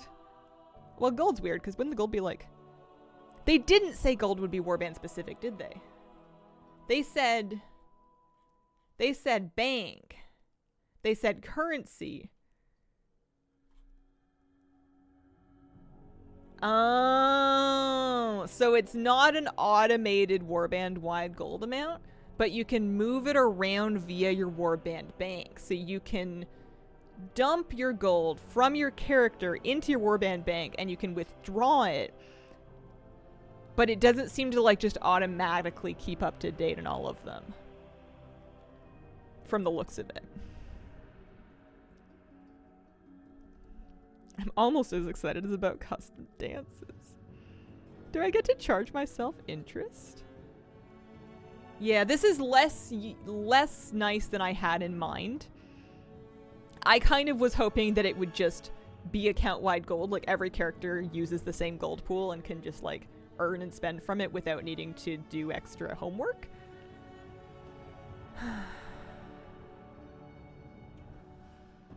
So the scene with the 4 characters is just cosmetic. It doesn't affect anything about like what you can play or whatnot. It's just it's basically just like a little favorites window, that's all.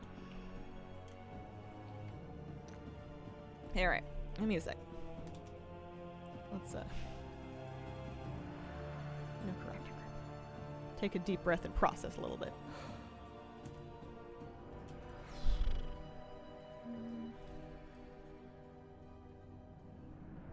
One of each armor type? 4 windwalkers. It showed as a favorites thing. You'll be able to select which characters you want in there.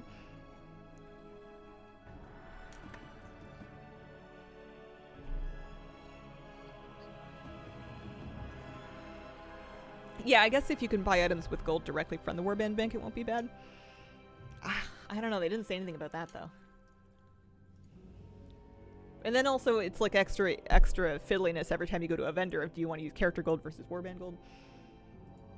I don't know. I think I'm just going to end up probably getting into a rhythm of, for the most part, regularly deposit. I mean, it's kind of like mailing your gold around, except instead of going to a mailbox, you're just going to go to the bank and dunk it.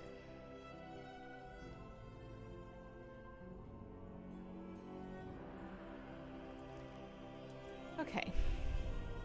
Let's see here. Although, yeah, having your gold be cross-realm via Warband Bank makes it easy for one player to move their gold cross-realm without needing to use a second account or a friend. Because we have been able to move our gold cross-realm because you can trade it directly, but you've always needed a second person or a second account to be able to do that, so this kind of takes that requirement out of it.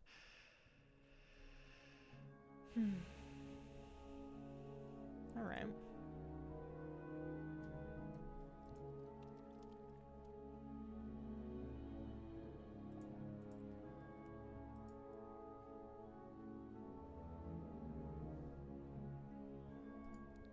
Back to Wowhead.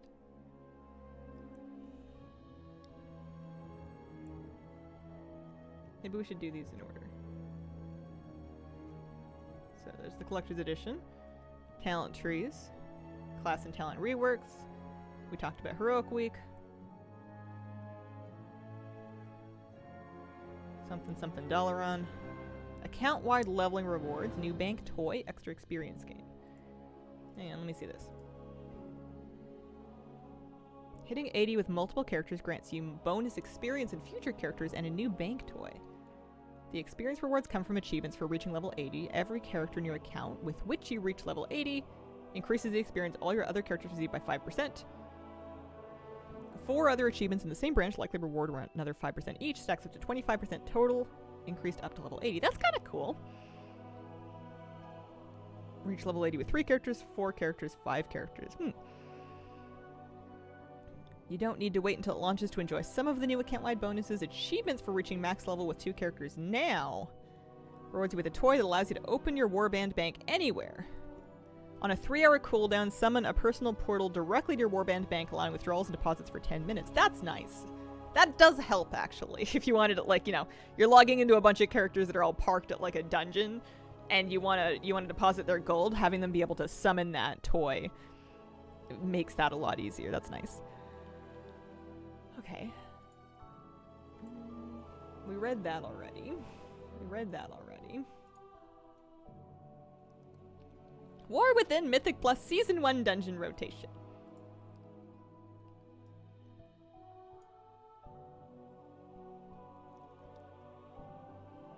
We've data mined the War Within Mythic Plus Dungeon Rotation for Season 1, which includes the return of Shadowlands dungeons and Siege of Borealis. 2 Shadowlands dungeons returning in Season 1. Alright, here are the War Within Season 1 dungeons. Arakara, which is new. City of Threads, new. Stone Vault, Dawnbreaker, all new. And then the 4 returning dungeons are Mists of Tyrna Scythe, Necrotic Wake, Siege of Borealis, and Grim Batol. Huh. Well, who wants another chance at the Necrotic Wake mount, huh? I had to come eventually, but I'm still not ready for it.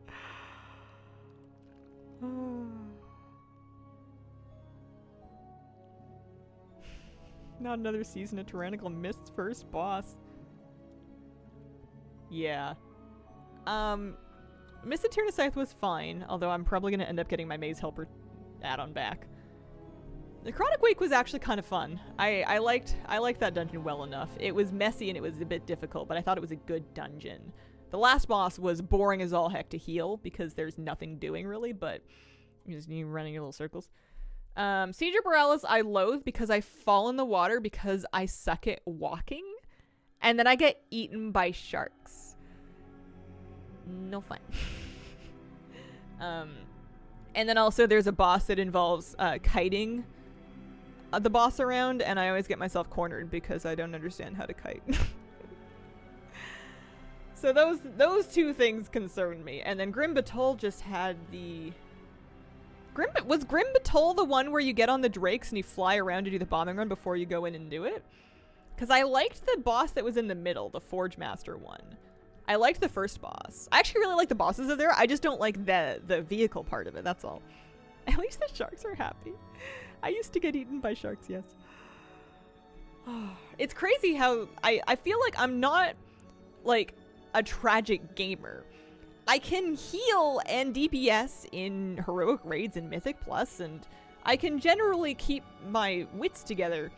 But you ask me to like walk on a bridge and not fall into the ocean and get eaten by sharks, and like half the time it's not gonna happen. Like anything that requires like jumping, I don't know, man. It's just a mess. Yeah, it was Kata, that's right. I want them to one day bring back the Cataclysm versions of the troll dungeons. Those were cool. They were long and they were hard, but they were cool. They gave you the narrowest bridge possible. Oh, dear me. My goodness. Let's read this. Warband Bank is one of the features arriving with the War Within. Allows you to utilize resources account-wide and share them easily between alts. We've had a chance to play it on alpha, test some of its features. One of the main features is the ability to store gold. Share gold between all characters in your account, even those opposite factions, without relying on mail. What a weird distinction. You could mail yourself opposite faction gold, but you could also only mail yourself same faction gold. It was the same thing. Warband features 5 different tabs, 98 items each, total of 490 slots, can hold any item that isn't sold onto a character. By default, it has 0 tabs unlocked. You can check the prices to unlock each tab below. Tab 1, 1,000 gold. Then 25,000 gold, 100,000 gold. Tab 4 is half a mil. And if you want the last 5th tab, it is 2.5 million gold. That's hilarious. Brilliant. Similar to a guild bank, each tab can be customizable with icons and intended contents. You can also sort Warband tabs. Beautiful. The Warband is a new tab available from your regular bank. Any method of accessing your bank can also be used to access your Warbank. Any banker, Jeeves, hack Hobgoblin for goblins, etc. Alright, so goblins can get into their war bank, just like they can get into the regular bank. Lord Haji, thank you for the 11-month resub. Hope you're having a great day. Thank you very much. 5th tab gamers now recruiting. How do people earn that much? Lots of gameplay. In addition to the regular methods, players that have unlocked Dynamic Duo at some point or another, reach max level with 2 different classes, will receive the new, the mobile warbank toy.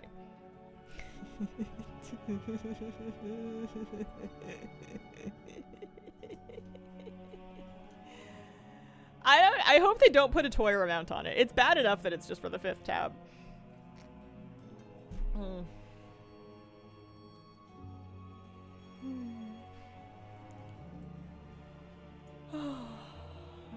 Blizzard posted an interview with Wowcast.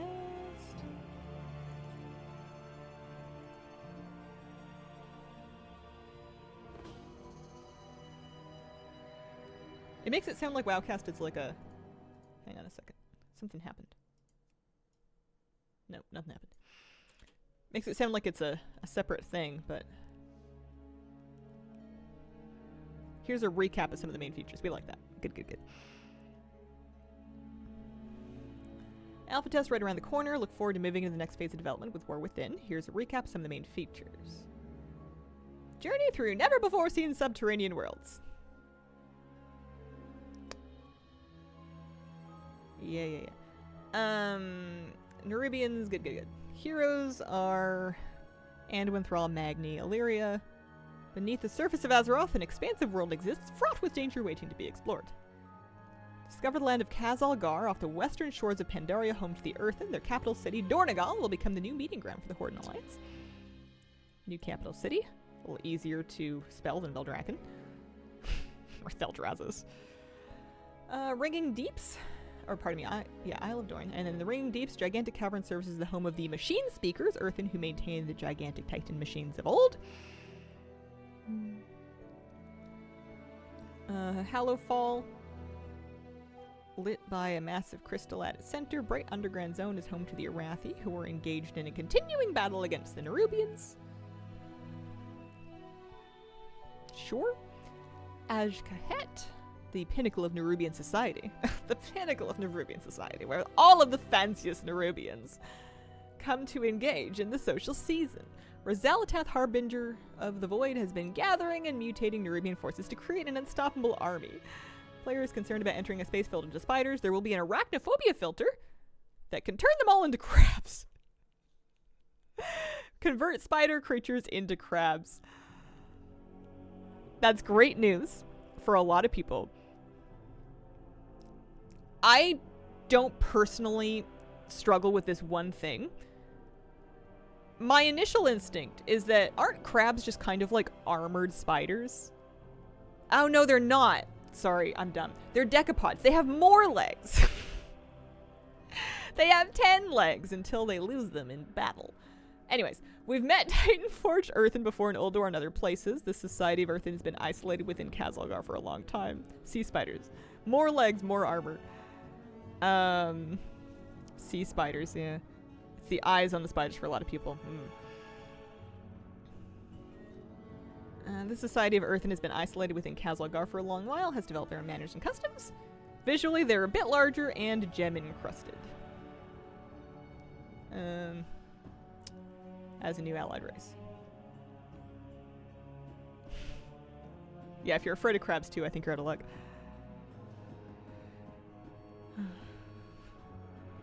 I kind of want to turn it on, just because crabs sound like fun. Satisfactory is an arachnophobia mode that turns creepy spiders into creepier cats. Dungeons, there's, yeah. Rookery Stone Vault. Oh yeah, 4 level up dungeons, 4 max level dungeons. Okay. If you don't want to use Dungeon Finder, you can continue the campaign story with follower dungeons, which will be available to play through in all level up dungeons. Very nice. Nirabar Palace Raid. 8 boss encounters located in Azj-Kahet. Result in the culmination of the story we see. New tier rewards for their valiant efforts. Delves deep beneath the surface lies treasure vaults waiting to be discovered. Explore these world instances solo or with up to 4 friends. along with an NPC companion to defeat bosses, gain epic endgame loot. Mix and match customizations to make your new mount your own. Your Delve mechanical mount reward.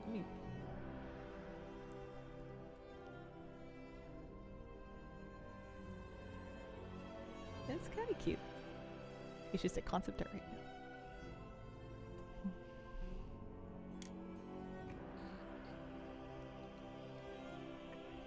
Used to play Feral Druid, can't really handle the complexity nowadays. Is there any other class that plays similarly? But it's simpler. That's a great question. Maybe somebody in chat can help you. I only really do... I mainly play Holy Priest and a little bit of Shadow.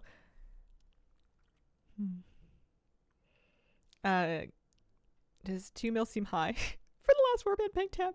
Yeah! Absolutely. Is it too high? Or is it inspirational?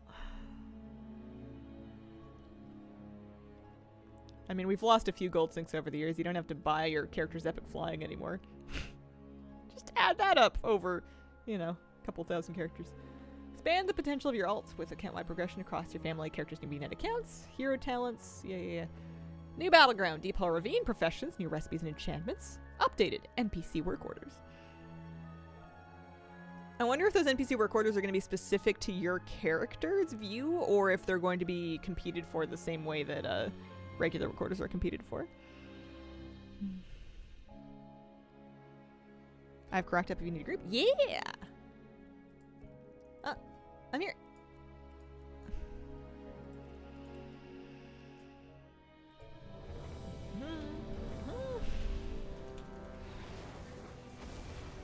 I'm tagged it. Alright. Wish me luck.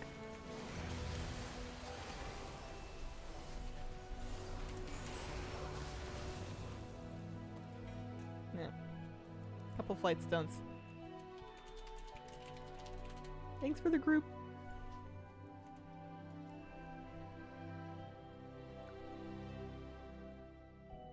Alchemy recipe, melted butter and damage on crabs. Yeah, I got his main. Dig up, move my apple trees to my new deer fenced area. Oh, have fun.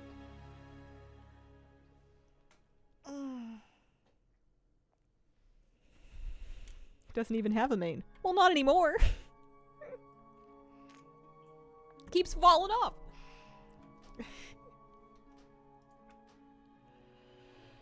Alright, did we see anything else that we haven't looked at yet? That was the end of the Wowcast chat. New NPC models, data mining and stuff.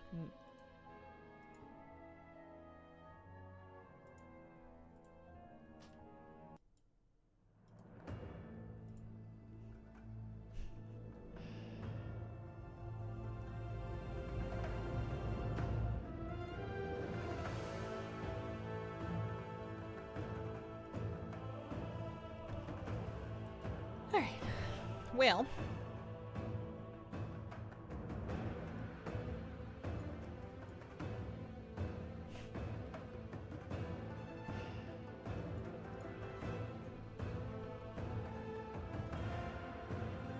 In 10 more minutes, we can see the next round of storms. I think that's the info that we're getting. I'm sure Wowhead's going to continue data mining and posting and stuff.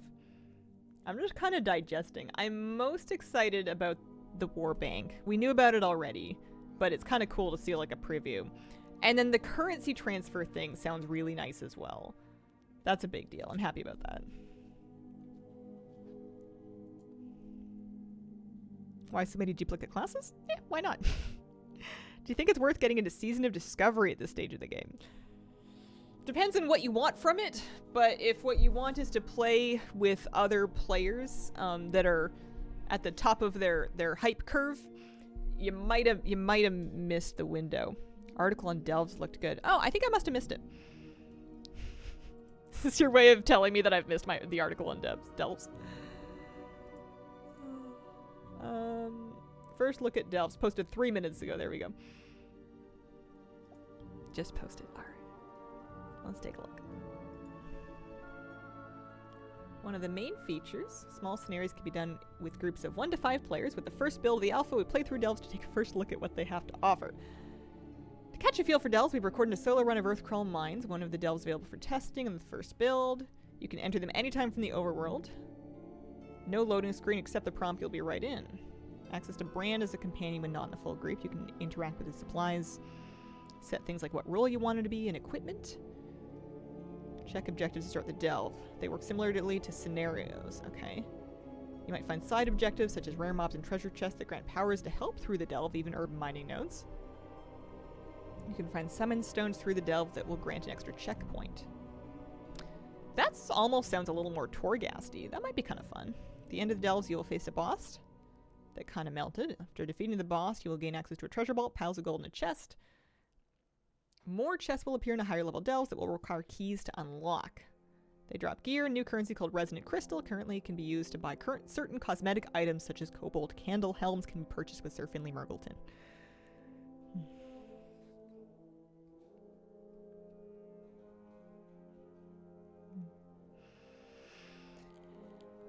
Well, that's kind of neat.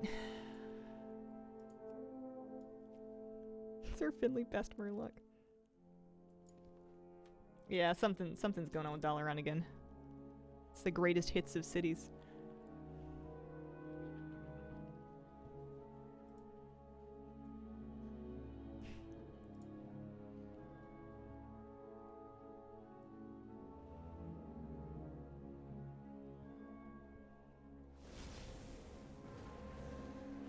Arachnophobia mode does not require game reload, clearly still a work in progress. Many of the more humanoid-looking Nerubian models are not yet affected, nor are bosses, pets, or mounts. It is unclear how far the feature will go to change anything spider-like, and if that might affect some of the more unique raid encounters. Be interested to see its continued development. Turns them into crabs! That's cool. Why do I want to put that on just for fun? Like, I know they probably have like many gorgeous new Nerubian models. And and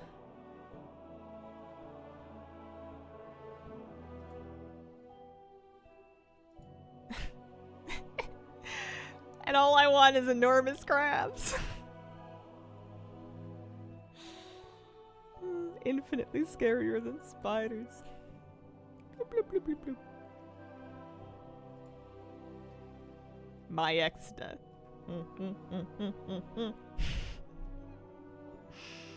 I like that. Oh dear. That's good. I'm not. The spiders don't bother me that much, but I enjoy crabs more.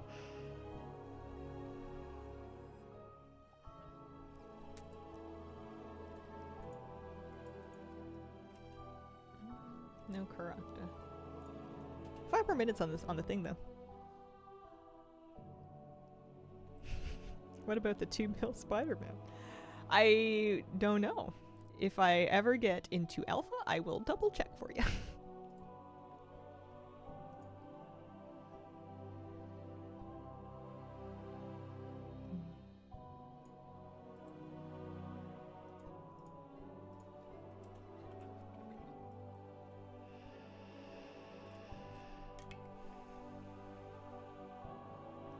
All the dwarven goodness making me want to re-roll dwarf.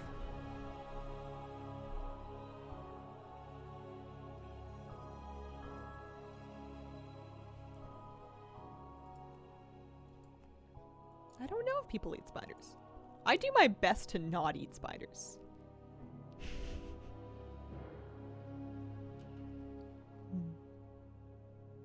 I imagine if it was large enough, it wouldn't taste crazy different from a trap. Next, took a side trip to the ocean floor, I guess. What's up, Currents? How you doing?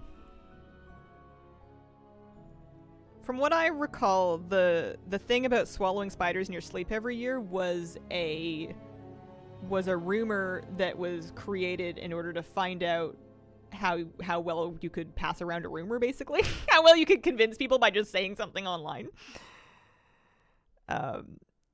And it's been around for a long time, and it has thoroughly convinced a lot of people.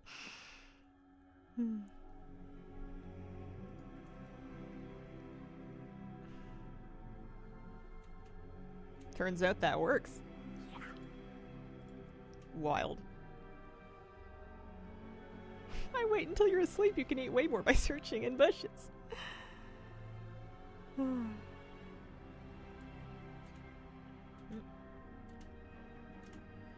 So what am I excited to do in War Within with all of this stuff? Is it about collecting the collectibles? Is it about the delves? I'm excited to try out the new dungeons and stuff. You get alpha? No, not yet.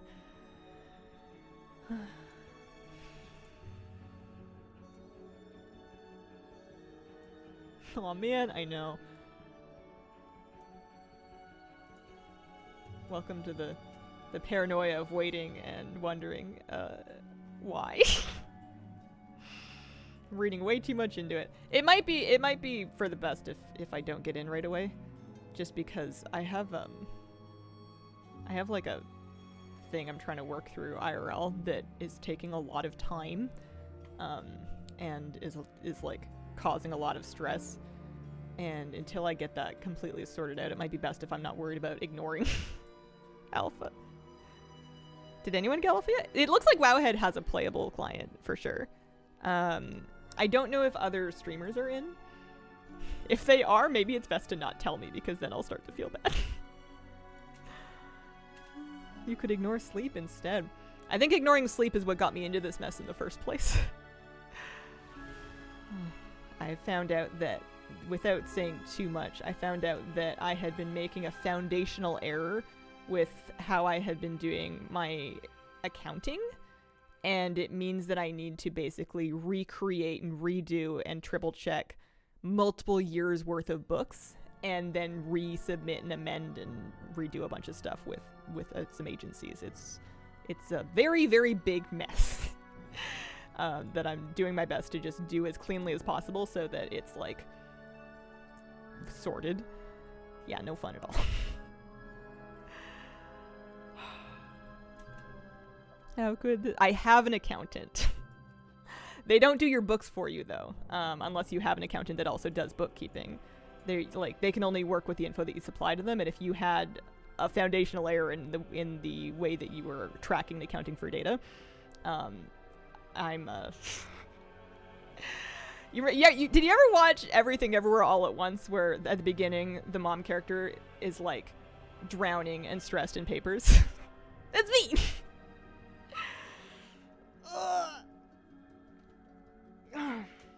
But the good news, if I'm gonna take a silver lining, is that I'm in an effort to fix all of it. I am changing the way in which I keep track of all of this in a way that is going to be harder to have mistakes get by me, and it'll make it easier to get data and insights out of it in the future. I'm switching to like actual bookkeeping as opposed to just kind of like writing things in a spreadsheet. So that should hopefully make it easier going, like more work, but like easier to manage going forward. And that's the silver lining that I keep telling myself.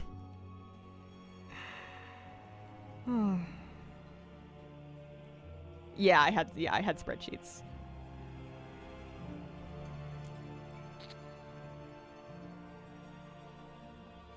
If it helps Currents, I don't know how to do it either. We're on the same page. Some streamers had 2 days access previously. Today was the day to media stuff to be able to be released to the public. Yeah, I definitely didn't get into that. Oh, dear. Limited amount of time to do stuff on, and then they shipped their stuff today. Alright.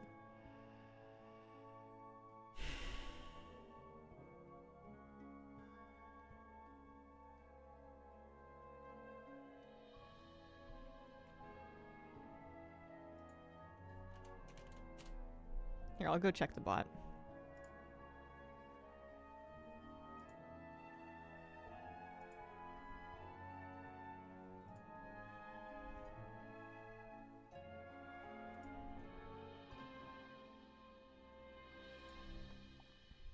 Silly bot asleep. How nostalgic, yeah.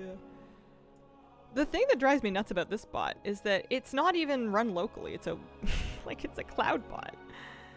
I don't know why it turns off sometimes. It does turn off sometimes, and I don't know why. I swear I'm not doing it. Before, it was a piece of software that I had to run on my machine, and if I didn't launch it when I turned on my computer, it wouldn't be on, and that was like a thing.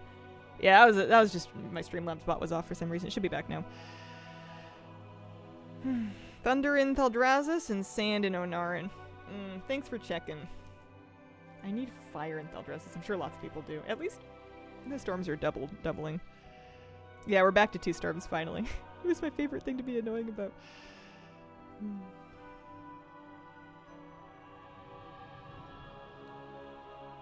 Got Tyvan yesterday thanks to Peggle. Can you just use little Ragnaros? I just RP walk around the zone with my various fire pets out in my Moonkin form until the zone just ignites. Because that's my last storm. Like, all I need to do is find that storm up and then pet the dog. I'm glad that we saved the pet the dog thing, because it means that even if I do the storm off stream, because if that storm procs and I'm not streaming, I'm gonna do it. I'm not gonna like wait for there to be a Thaldraszus fire on the stream. I'm gonna do it at the earliest opportunity that I'm awake for and home for. So once that's done, at least the achievement won't finish, so we can finish it on stream together. Posted a list of all the dragon riding mounts. Let's take a look.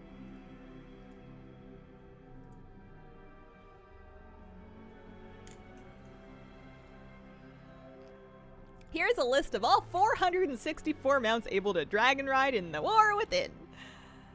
In-game, you're able to toggle between dynamic flying and regular flying in your mount journal window. They call it sky riding and steady flight. Sure. The glyph system is staying. Not all abilities from Dragonflight will be moved forward. Players should be able to unlock them in every expansion. I have tanked LFR with random people. It was a little scary. There's always a second tank though, and I've always been able to like whisper them and ask them what they wanted to do, and usually we would come up with a plan from there. People don't like kicking tanks in LFR unless it's a last resort, because it takes a while to get a new one sometimes. Dragon riding is here to stay. Will be available for many flying mounts in all flyable areas, even prior to the launch of War Within. You can toggle. Available from the start in Kazalgar. People will be able to unlock TBC-style flight at max level by exploring the zones completing the campaign. It's weird that they're gating it, right? Why are they gating it? I feel like access to TBC-style flight is just an accessibility thing. It's not better. Players will be able to collect glyphs through Kazalgar as they explore. You shouldn't feel like you need to go back to Dragonflight to gain any that you missed. Base abilities like increased vigor will become part of how dynamic flight works, available to everyone as they level up.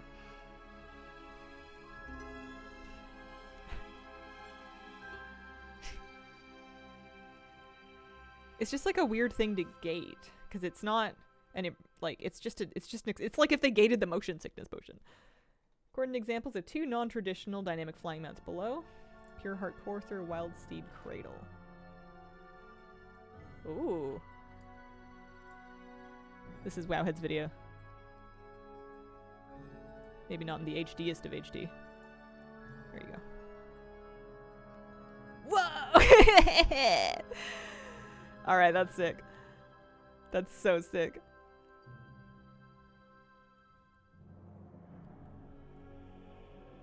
Power horse.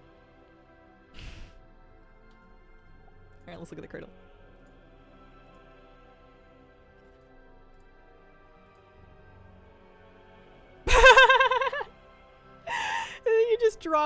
You just drop the nitrous into it.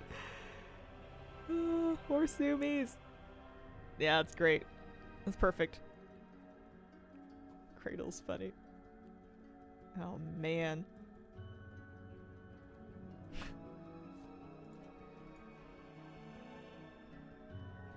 Okay, so let me double check my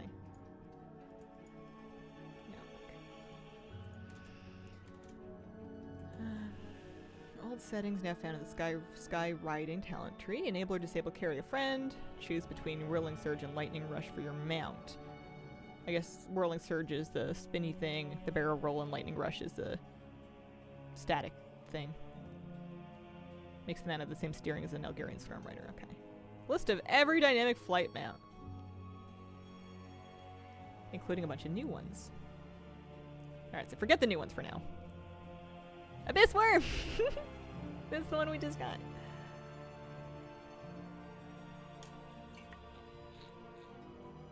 That's a lot of names. I think you can use the cradle. Yeah, they've got 464 mounts in this list apparently. I really hope for their sake that they were able to check that via database and not have to like add them up. Albatross, good. Gilded Prowler, the Larians, good. Soaring Spell Tome on the list. Yeah, Druid Flight Form will get it. They've said that before. Saw Lucid on there, so I'm all set. What else do I want to know?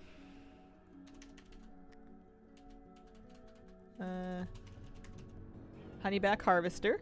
Good. Bumblebees are a go. Yeah, book for the Mage Tower is on the list.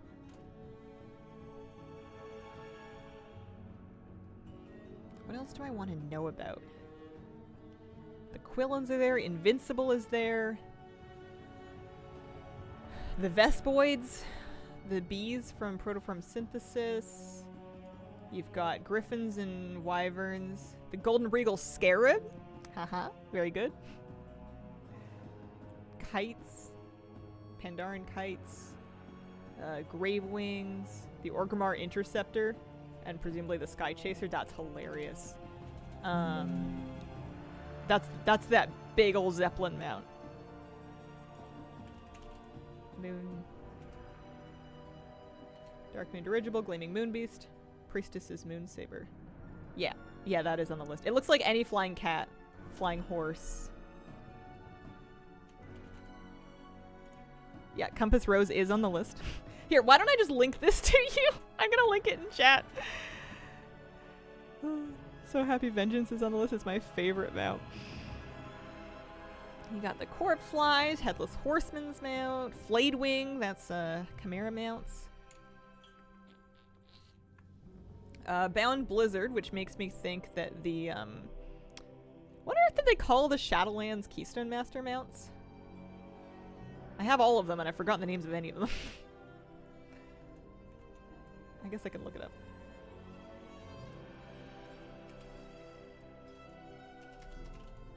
Deathwalkers. Let's check. Oh, don't bookmark it. Oops. Yeah, Deathwalkers are on the list.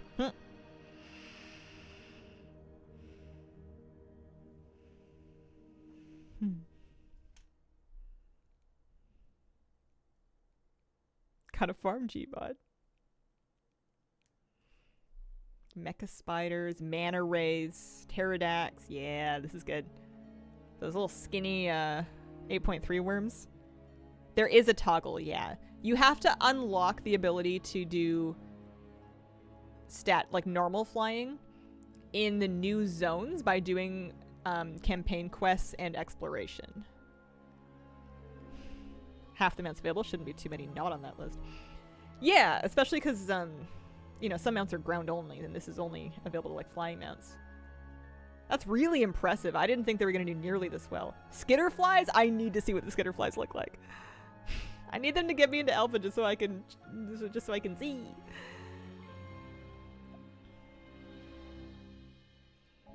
Neat how they made the horses gallop and stuff. I thought it would be cheesier.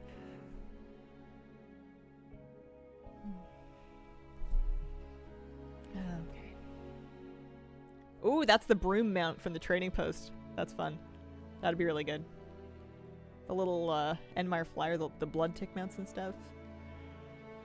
Dragon Hawks.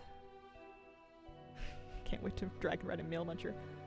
The shop yak, the golden yak mount. Banlu's gonna be a zoomy boy. It's gonna be so nice to not be stuck on dragons. I've been enjoying riding around the parrot so much. Speaking of which. Shark bait, ooh ha ha. Yeah, the carpets. Cloud serpents, of course. The moths.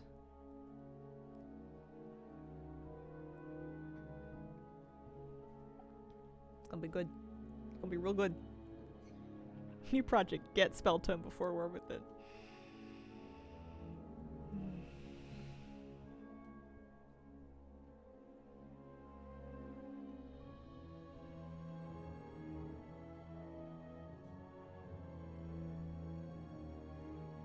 I want to know how you're supposed to stay in a Discman if it's going that fast. My guess is super glue. Magnets.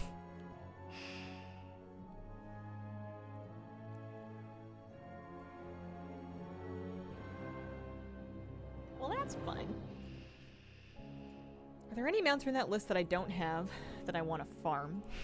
Oh, actually, hang on. let me look at it. I need to see the list again. I lost it. I have something to check.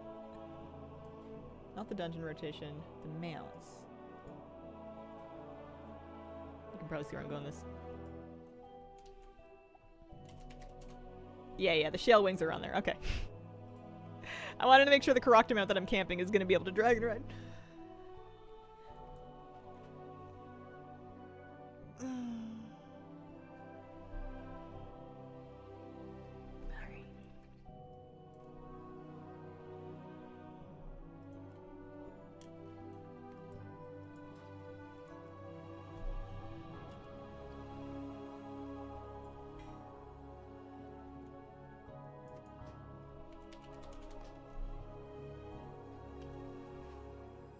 Another article with raid preview? Yeah, I saw that.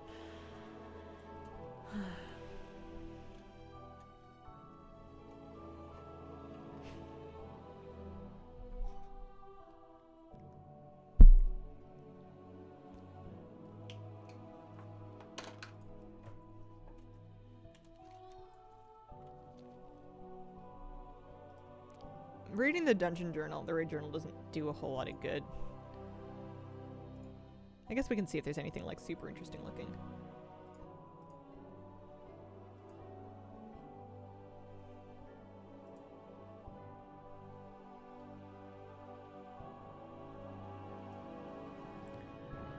Eight boss raid. We've got boss names.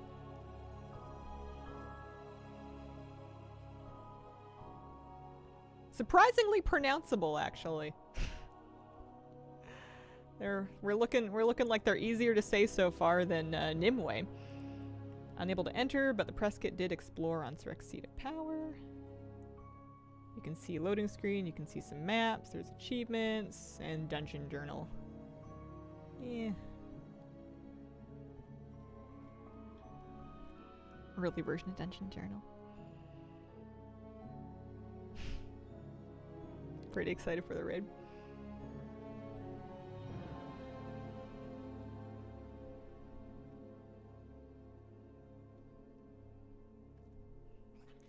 Mythic Plus teleports.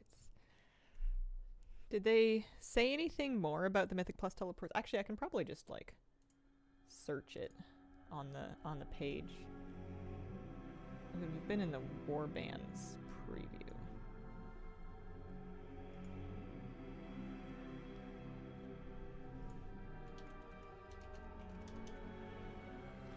We have taken a look at the rewards granted by achievements. For example, dungeon teleports will become account-wide both in the achievements and in the rewards. Should be. That implies to me retroactive. They don't come right out and say it, but dungeon teleports earned by Keystone achievement appearances. Yeah, seems good.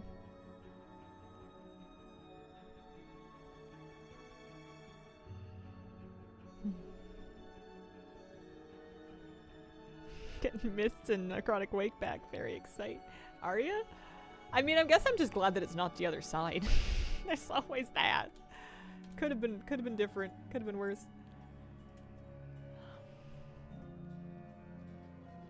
Any Shadowlands dungeon. Very excited. Dreading Siege and Grim. I'm kind of excited for Grim Batol in a perverse sort of twisted way, but Siege of Borealis is something I'm gonna have to make my peace with. I don't know about all that.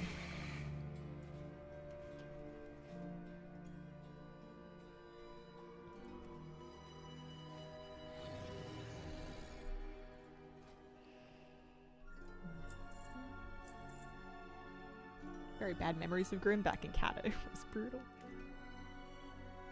Cousin who I am not in close to, have never met, seems to no longer work at Blizzard.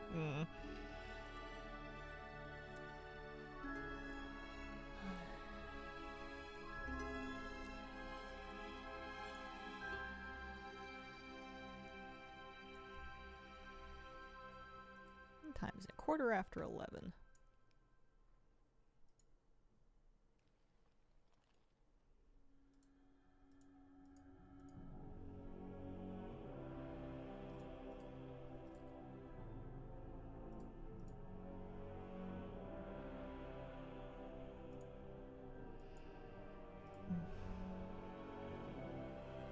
Turn South was great, quick, interesting mechanics. The maze thing was like...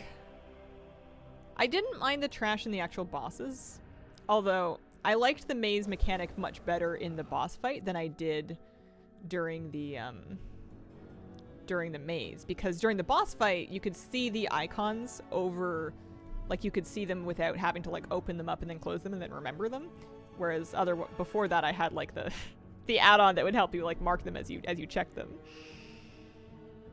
I didn't like the maze in the concept of a Mythic Plus dungeon. It was fine, it was doable, especially because it seemed like everybody had either a week or an add-on for it. But without those things, it was just a little bit of a mess.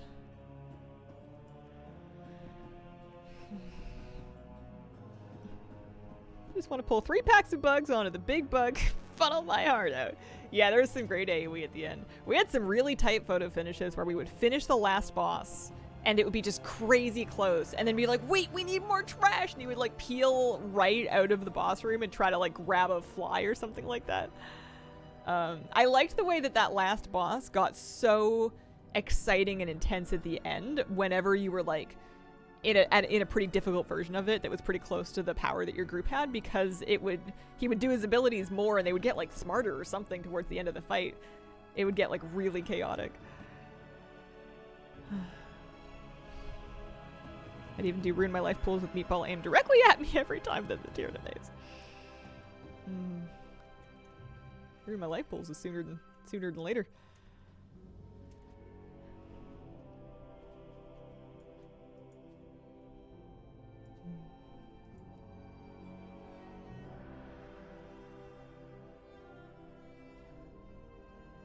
Brunlock, I don't know. I haven't heard anything about that.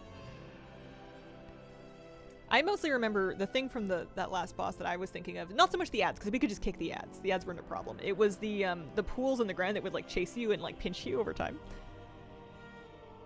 Yeah, don't worry. I opted in. I've opted in everywhere that is available to me for War Within. I promise. Man, I'm gonna have to really work on not taking it personally if and when I don't get in. Where is this dude? What's up, Phil? I bet he's scared.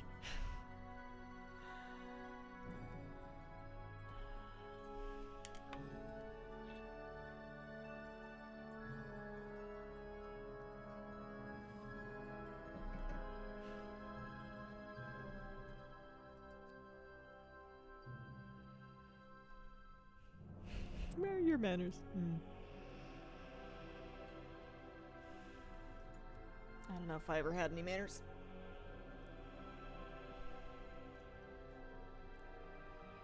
Theater of Pain was the best dungeon, not the worst in Shadowlands. Theater of Pain... I got tilted because I would get knocked off the edge in the trash before the Lich boss. The actual Lich bosses, the bosses were mainly fine, although sometimes the meat hooks one would also get me into trouble. Oh, you know what? No, the last boss got me into trouble too. I had a difficult time in Theater of Pain because I personally had a hard time coping with those mechanics, and on any difficulty where they were a one-shot, I felt like a liability because I was.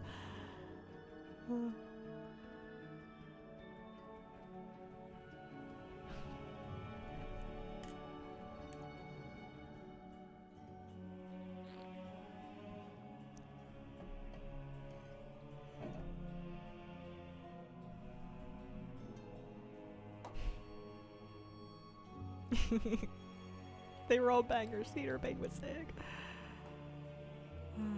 getting grazed by the Annihilation Beam.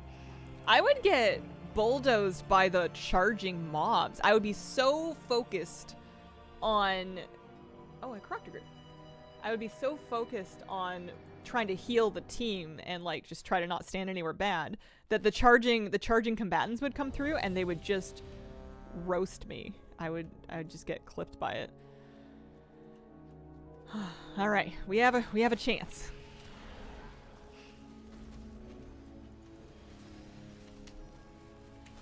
Yeah, we're doing this for chances at a man.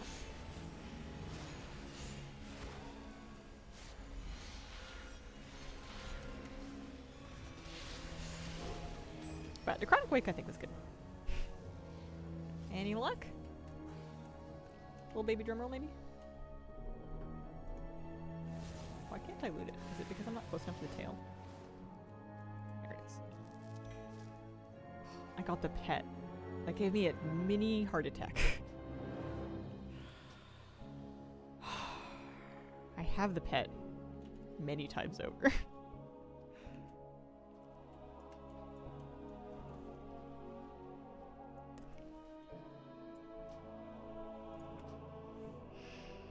Oh man.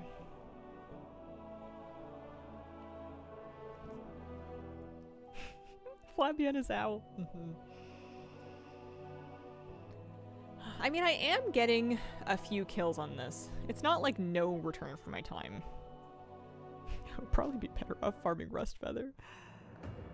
This is a little bit less far out to move my characters than Rust Feather, though.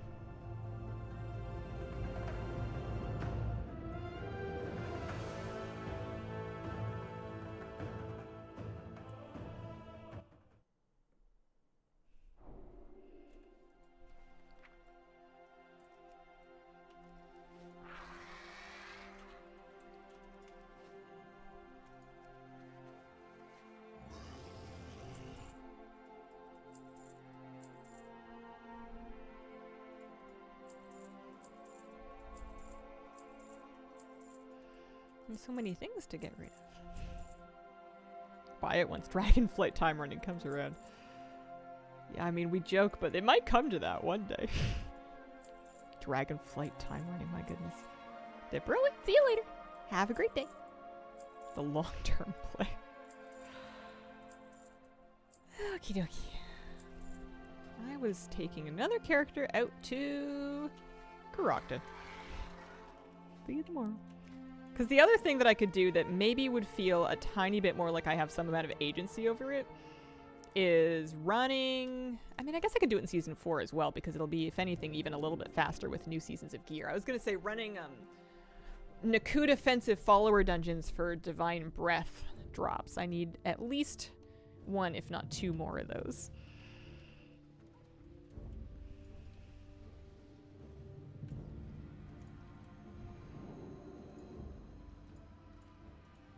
Watching your VODs on YouTube, appreciate it a lot. Oh, thanks! I'm glad they're working for you. We're heading... Oh, look, well supplied.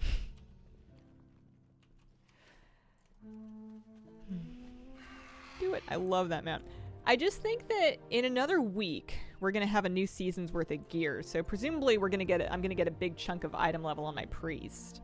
That's probably the character that I'm going to use to grind it. So I could assume that it'll go faster after... you know, like a few weeks into the season. If I procrastinate just another month or so on that achievement. Not mating scary? Not as far as I know. If they ever do Wrath time running, I'll have absolutely no issue buying Mim's head off a vendor. I am so tired of running Old Dwarf. Oh, man.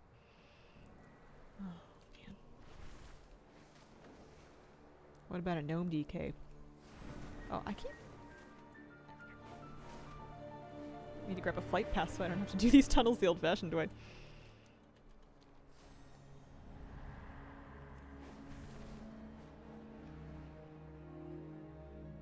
Being able to farm the BIS items you need from the queue. You fly like I do in that tunnel. I'm just excited any day that I manage to make it through the whole tunnel without getting turned around, flying back up, and then getting spit out in the Anaran Plains. It's the mark of a good tunnel trip. Sorry I'm late. Work busy? All good. We had an exciting news day. There's a whole bunch of War Within news came out today. We took a look at the various posts on stream. It was a lot of fun. I'm gonna pick up this flight path.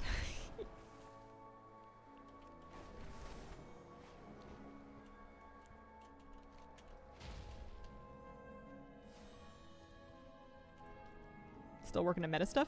Yeah, I'm really close now. We got the last cataloging quest today. So I need one more storm.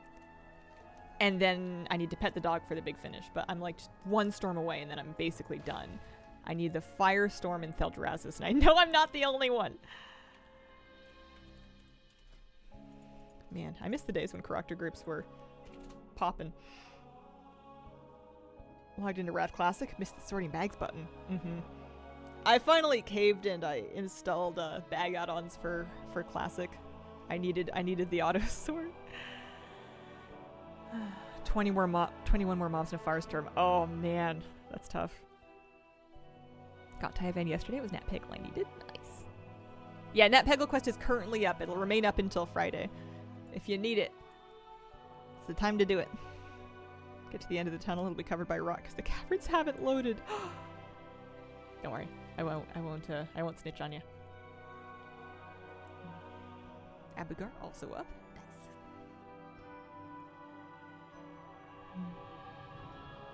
Did you know there's a kitty cat?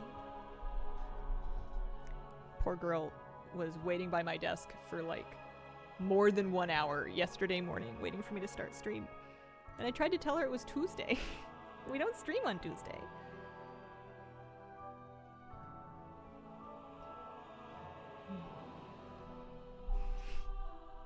Nice kitty.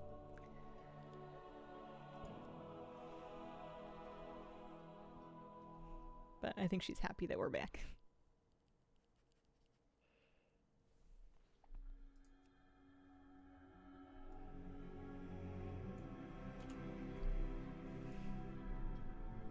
Yeah, the Nat Peggle cataloging quest is currently up in the Anaran Plains. Forbidden Reach, Lunkers, Cobalt Rep to finish. Cobalt Rep's not too bad. I would do it at your earliest convenience though, while there's groups, if there are groups. Yeah, there's Cobalt Rep farm groups going still. But it's a lot nicer to do with multiple people around.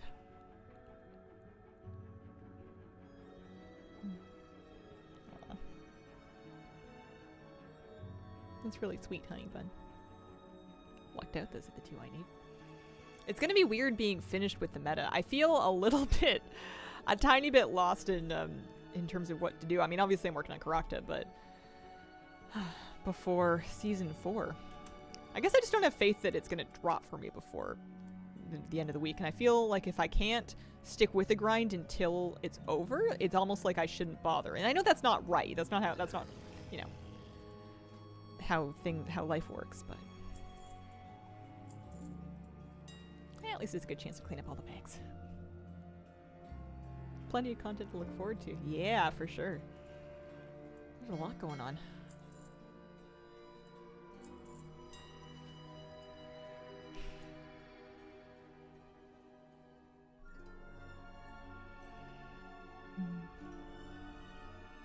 The rough one I've left for Shadowlands is the Necro A-Bomb Factory.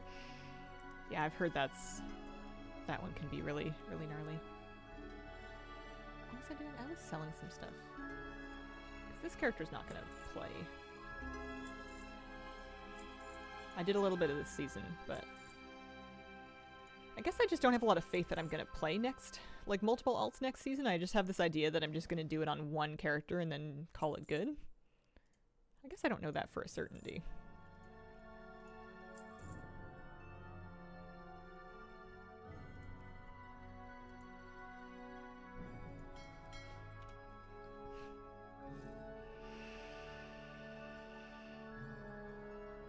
is the portals. It looks like the portals that we get before are going to be account-wide. And then for reps, they said that they are working on making them retroactive, but it's going to be a big process, so it won't all be done at once. And that there are some exceptions that will never become account-wide, like Scryers and Aldor, or Furbolg, etc.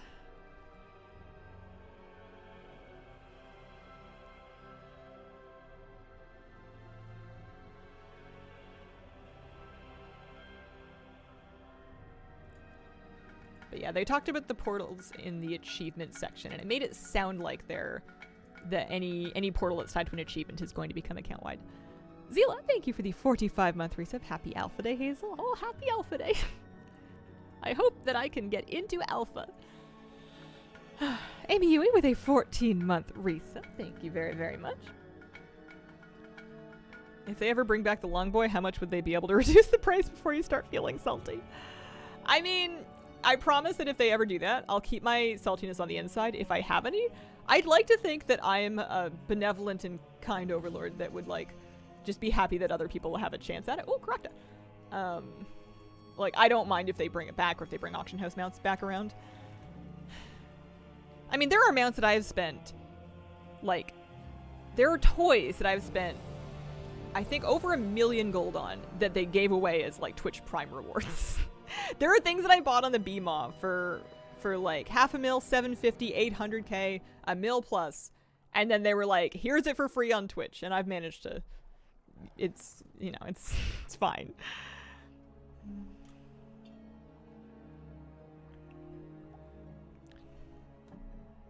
What do you think of the new collector's edition? Personally find it very expensive. Yeah, it's too expensive for me, but I also, I'm not getting physical collector stuff anyways anymore. In the interest of keeping my home and belongings manageable. Can't hold a grudge. I like when people get stuff. Yeah. That's who I'd like to think that I am. Do you think WoW rating will become more accessible? I wish they would disable add-ons. Huh. I find that add-ons are one of the things that makes WoW rating accessible to me. It's a lot more comfortable and manageable to play when there's add-ons to make it easier for me to digest the information that's available in the game. But that's not like a considered take or anything. That's just kind of my first impression.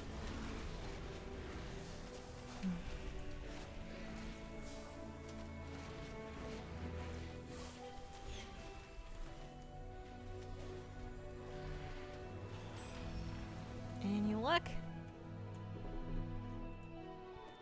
No.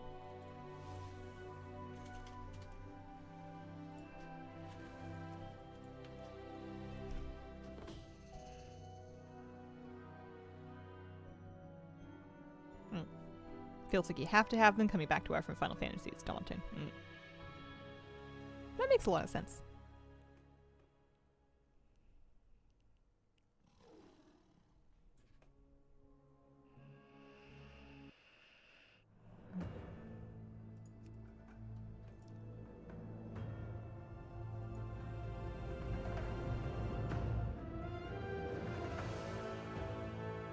Do people run M0s in the LFG tool? And you do a few for Tyven.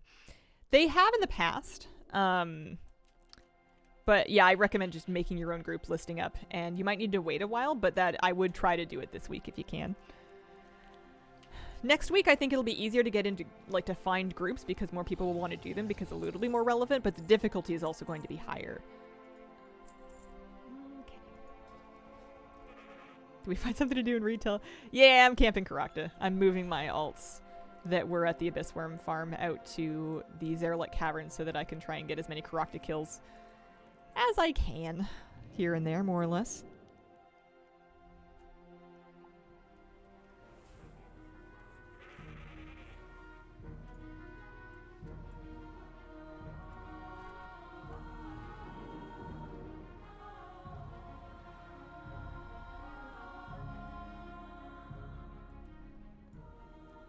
$200 Abyss Worm attempts with no luck. Oh man, I hope it drops soon. That's rough.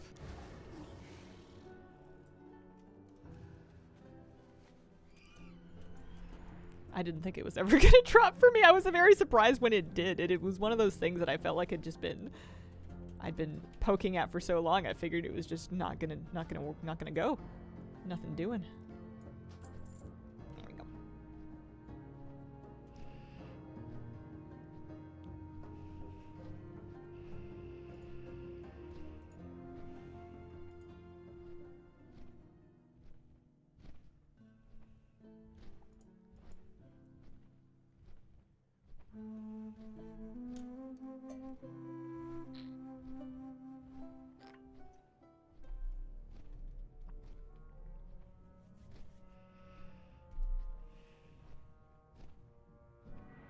So what are we doing for the rest of the week streams? I have a Thursday, Friday, Saturday, Sunday. I guess if I don't know if they're gonna push more alpha invites out. If we do get in, then we can poke around in alpha, and that's like, you know, job done. But if we don't get that, then we're gonna need to find some stuff to do. Because right now I'm not in the alpha. I'm trying very hard not to worry about it, and I'm not doing very well at that. You ever try for get breeze biter? No. No, I don't have it yet. I was thinking about camping it, but I started doing Karakta instead. Panda world bosses, over 225 attempts, no luck either.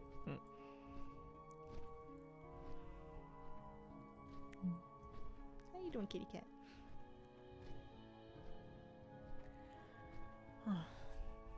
How do you guys feel, those of you that are still farming for those Pandaria world bosses, how do you feel about them becoming available in Remix on the Remix vendor?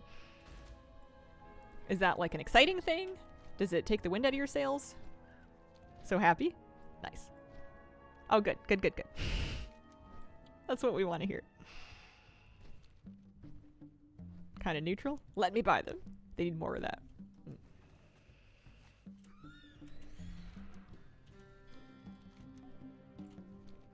Get to save bronze for other things that way. Happy that they're easier to get now.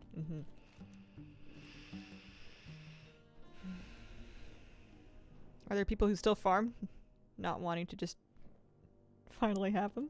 Hope you're having a lovely day. Thank you. Yeah, I mean, they're expensive on Remix, so certainly having them already is kind of like a bronze saver, which is nice. Yeah, they're pretty expensive.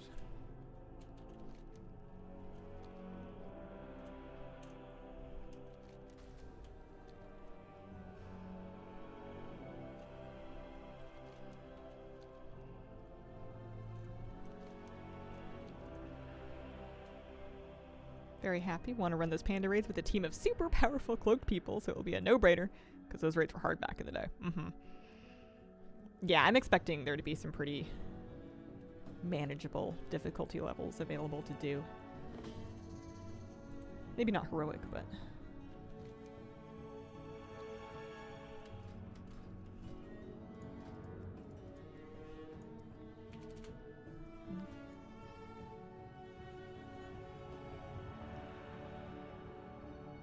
As someone who never played MOP, curious how Remix will feel to experience the expansion for the first time. It's a really good excuse to go and play through like all of the questing campaigns. Aside from just, you know, doing it to get like Lore Master achievement on your account.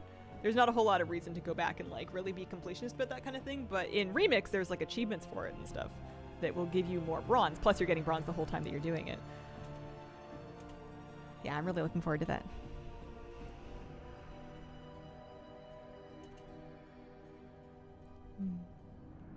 He's sleepy. I think this is a comfy cat. Hopefully we can get at least one more Karakta chance in today. That would be really nice to do this morning.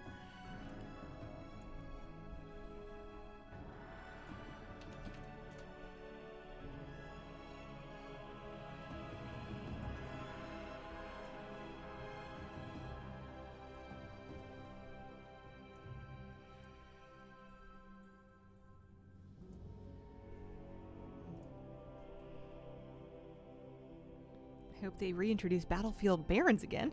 Good nostalgic memories with that event. Remix's most exciting content prepared in a while. I wonder if I'm going to have the stamina to get everything I want from it before I get, like... I don't want to say bored, but like I feel like I've had enough of it. I think I think maybe doing it again on multiple classes will be kind of fun. But it'll be cool to do it on a priest. I just have to decide what. Oh no, I decided I was going to be a male troll priest. That's right. I'd picked a male, probably Darkspear troll priest. That sounds really fun.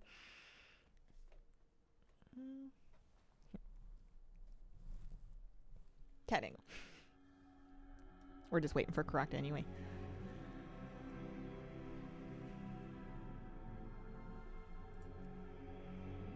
But yeah. I played some amount on the PTR testing weekend. I played for a few different days.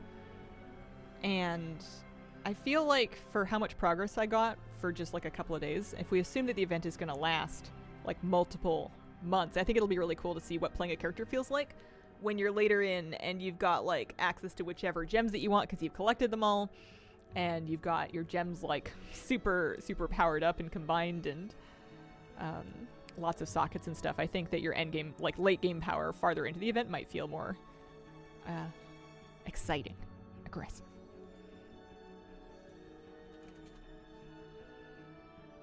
Excited because I'm so bored right now. There's a lot going on in other games. But yeah, this last week of this current Dragonflight season, I haven't felt super motivated to play retail. Do you think the drop rate of gems will go down when it's live? I'm not expecting it to. It didn't seem like it was too high when I was doing it the way I was playing. About Season of Discovery? What about Season of Discovery? It's just not something that I'm playing. I decided to sit that one out. I did a little bit when it first came out, and then realized I wasn't going to be able to keep up with both that and retail. I had fun in some hardcore. We did some hardcore classic for a little bit.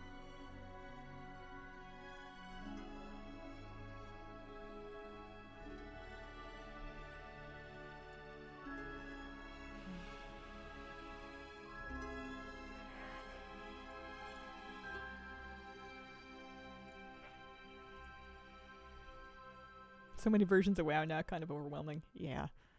There's no lack of stuff to do, usually. Except for this week.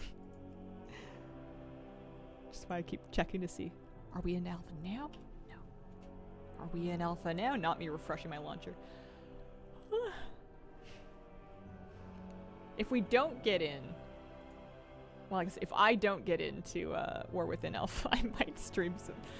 I don't know. It feels bad to not stream retail this week, but I might stream some Battlegrounds or Battlegrounds duos, because that's like super fresh and really fun right now. That's something that I enjoyed a lot yesterday.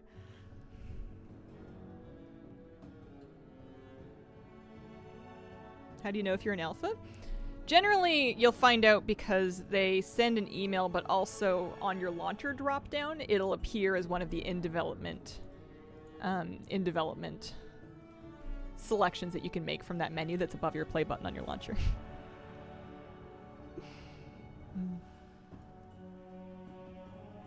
Yeah, Battlegrounds duos for Hearthstone, exactly. I was playing with my friend Flabby and we were having a lot of fun.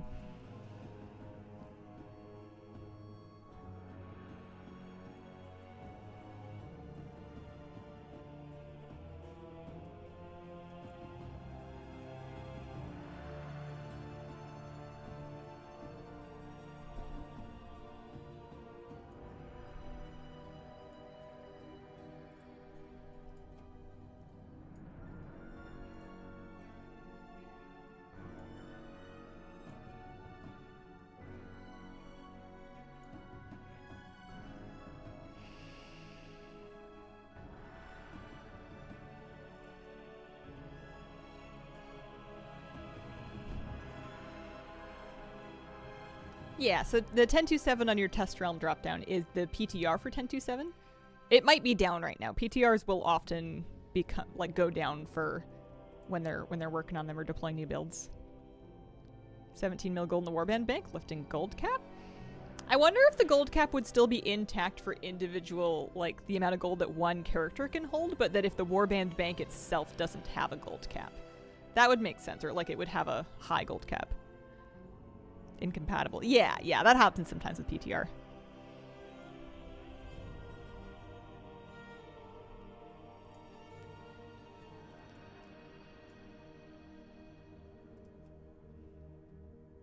Yeah, I'm sure they chose that number for the preview window for a reason. What do you think about the tab pricing for the Warband bank? I think it's really funny. I think it's really funny. I think that I'm not too mad about it because I think that I'll be fine having 4 out of 5 slots, which seems all not quite reasonably priced. It's still a lot of gold, but like more reasonably priced. And then the 5th slot is just kind of like a luxury flex thing. And then once you get it, it's one of those things that you have it and then your account benefits from it until the end of time for the rest of days. And there's going to be, like, that price is presumably going to stay the same, but there's going to be inflation in WoW Gold over time. So it may become easier to purchase it as the gold value inflates over time. But yeah, I saw that number and I thought that was really, really funny. You have to spend 2.5 mil gold to unlock the 5th slot in the Warband bank.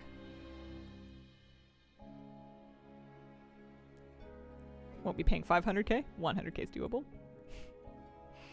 Gold is temporary. Bank slots are forever. I feel like I'm the kind of person that would just like, I would just trash everything in the Warband bank to make more room for the stuff that I actually need to move around. Like if my bank fills up because I've got too much account-bound gear in it, then maybe I need to go through that, send it to some alts or delete it or whatever. Because I know I'm going to want to use it for crafting. I know that my first priority for Warband bank space is to use it for crafting.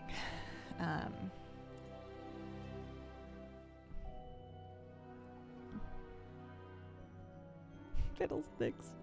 Be part of the 3-tab fam. Almost everything I want to keep in the bank's already in the bank.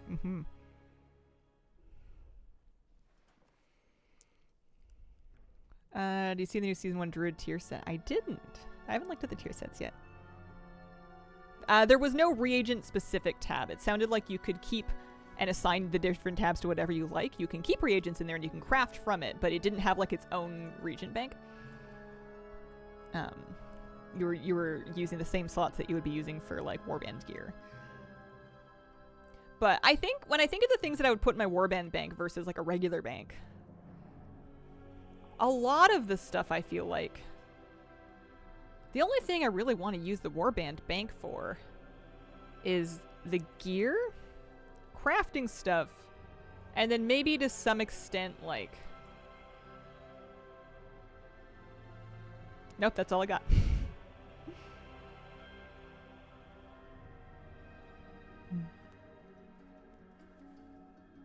One tab for passing things around, then mostly reagents. Yeah. Yeah, exactly. Using it just as like a holding vault to move things around. I like that we'll be able to pull currency directly from our other characters. That's really cool. That'll be super nice for things like buying. Oh, I wonder if they'll let us do it directly with Anima. They should. Although Anima's a bit wonky because it's like per Covenant. I know they said Covenant reps were not going to become Warband wide. BWs for alts auction, maybe? Yeah. Although with the way that gold is, I don't know if I'm really gonna use an auction alt. Ever since I got the Brutosaur, having an auction alt has been less important.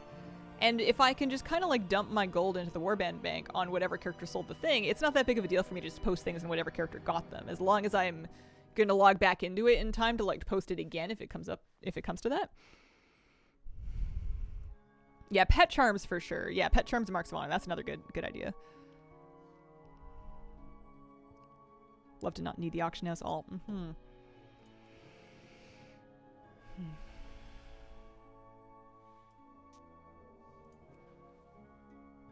Any character group? Do you think you'll still use your bank alt? I haven't really been using my bank alt. I've been kind of like stashing BOA gear, but I haven't like Primalist gear, but I haven't even really been using it. I've just been kind of dumping stuff there. But then again, I haven't really been like posting auctions outside of like alchemy crafts, and those I just post on my alchemist. So the reps and renowns being account wide, they're working on making it retroactive, but it won't apply to everything, and not everything will be available right away. The ones that will be available right account-wide, Warband-wide, right with launch are the new ones in War Within and the Dragonflight main ones, with exceptions of things like Glimmerog, Snail Racer, and Furbolgs. But your Dragonflight Renowns will all work Warband-wide. Look at Sleepy Cutie. Kitty, are you sleepy? Are you cute? It occurred to me that she's definitely the cuddliest animal that I know. Moose will occasionally snuggle, but I always get the vibe that he's kind of doing it for my benefit. Kitty seeks out cuddles. She really likes them. Moose wants to be near you, but it's a very specific mood where he wants to be like on top of you.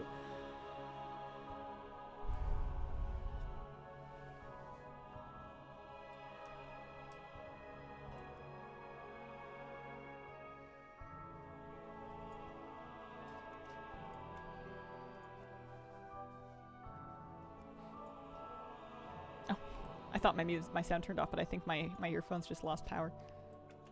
I'll give it a couple more minutes to see if I can find one more character group, but if I can't, that's okay. I got to hold a baby goose the other day, and she kept burying her head in my shirt for snuggles. Aww.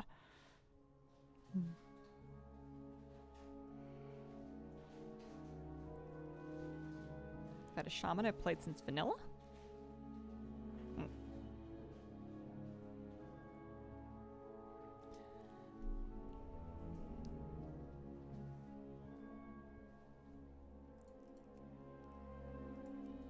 I've definitely switched mains a variety of times, and it's going to be super nice having a... Honestly, I'm most looking forward to dungeon portals, because I've done dungeon portals on 3 different characters, and I just want those to be account-wide. I also wouldn't hate if they put them in a nicer interface, but until then, Tome of Teleportation will be good.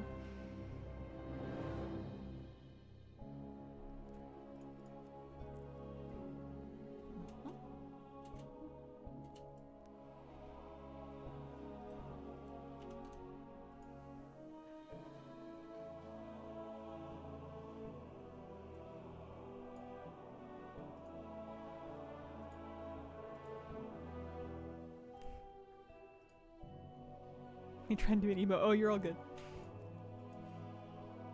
Even if a link gets eaten, it doesn't like add strikes to your account or anything like that. It's just it just won't post. That's all. Tome of Teleportation covers like a solid third of my screen. The thing that makes it more manageable for me is if I choose random Hearthstone instead of all of them, so that it excuse? I got a second. That's no good. Did I try and log in again? Oh, I wonder if I have my WoW account logged in on my living room TV. I wonder if it turned on, or my living room computer. Otherwise, I might need to change my password. Well, my launcher does not have me in alpha, so yeah. Just heart attacks left and right over here.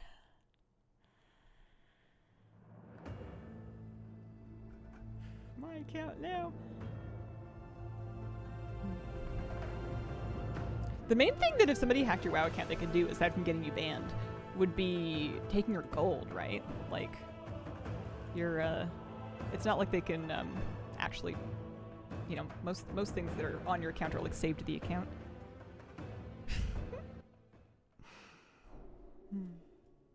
Any Karakta? No Karakta?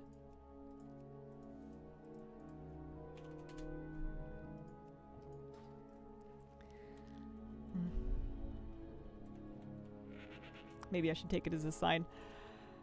Well, crossing all my fingers and toes that I can sneak into alpha at the earliest available opportunity.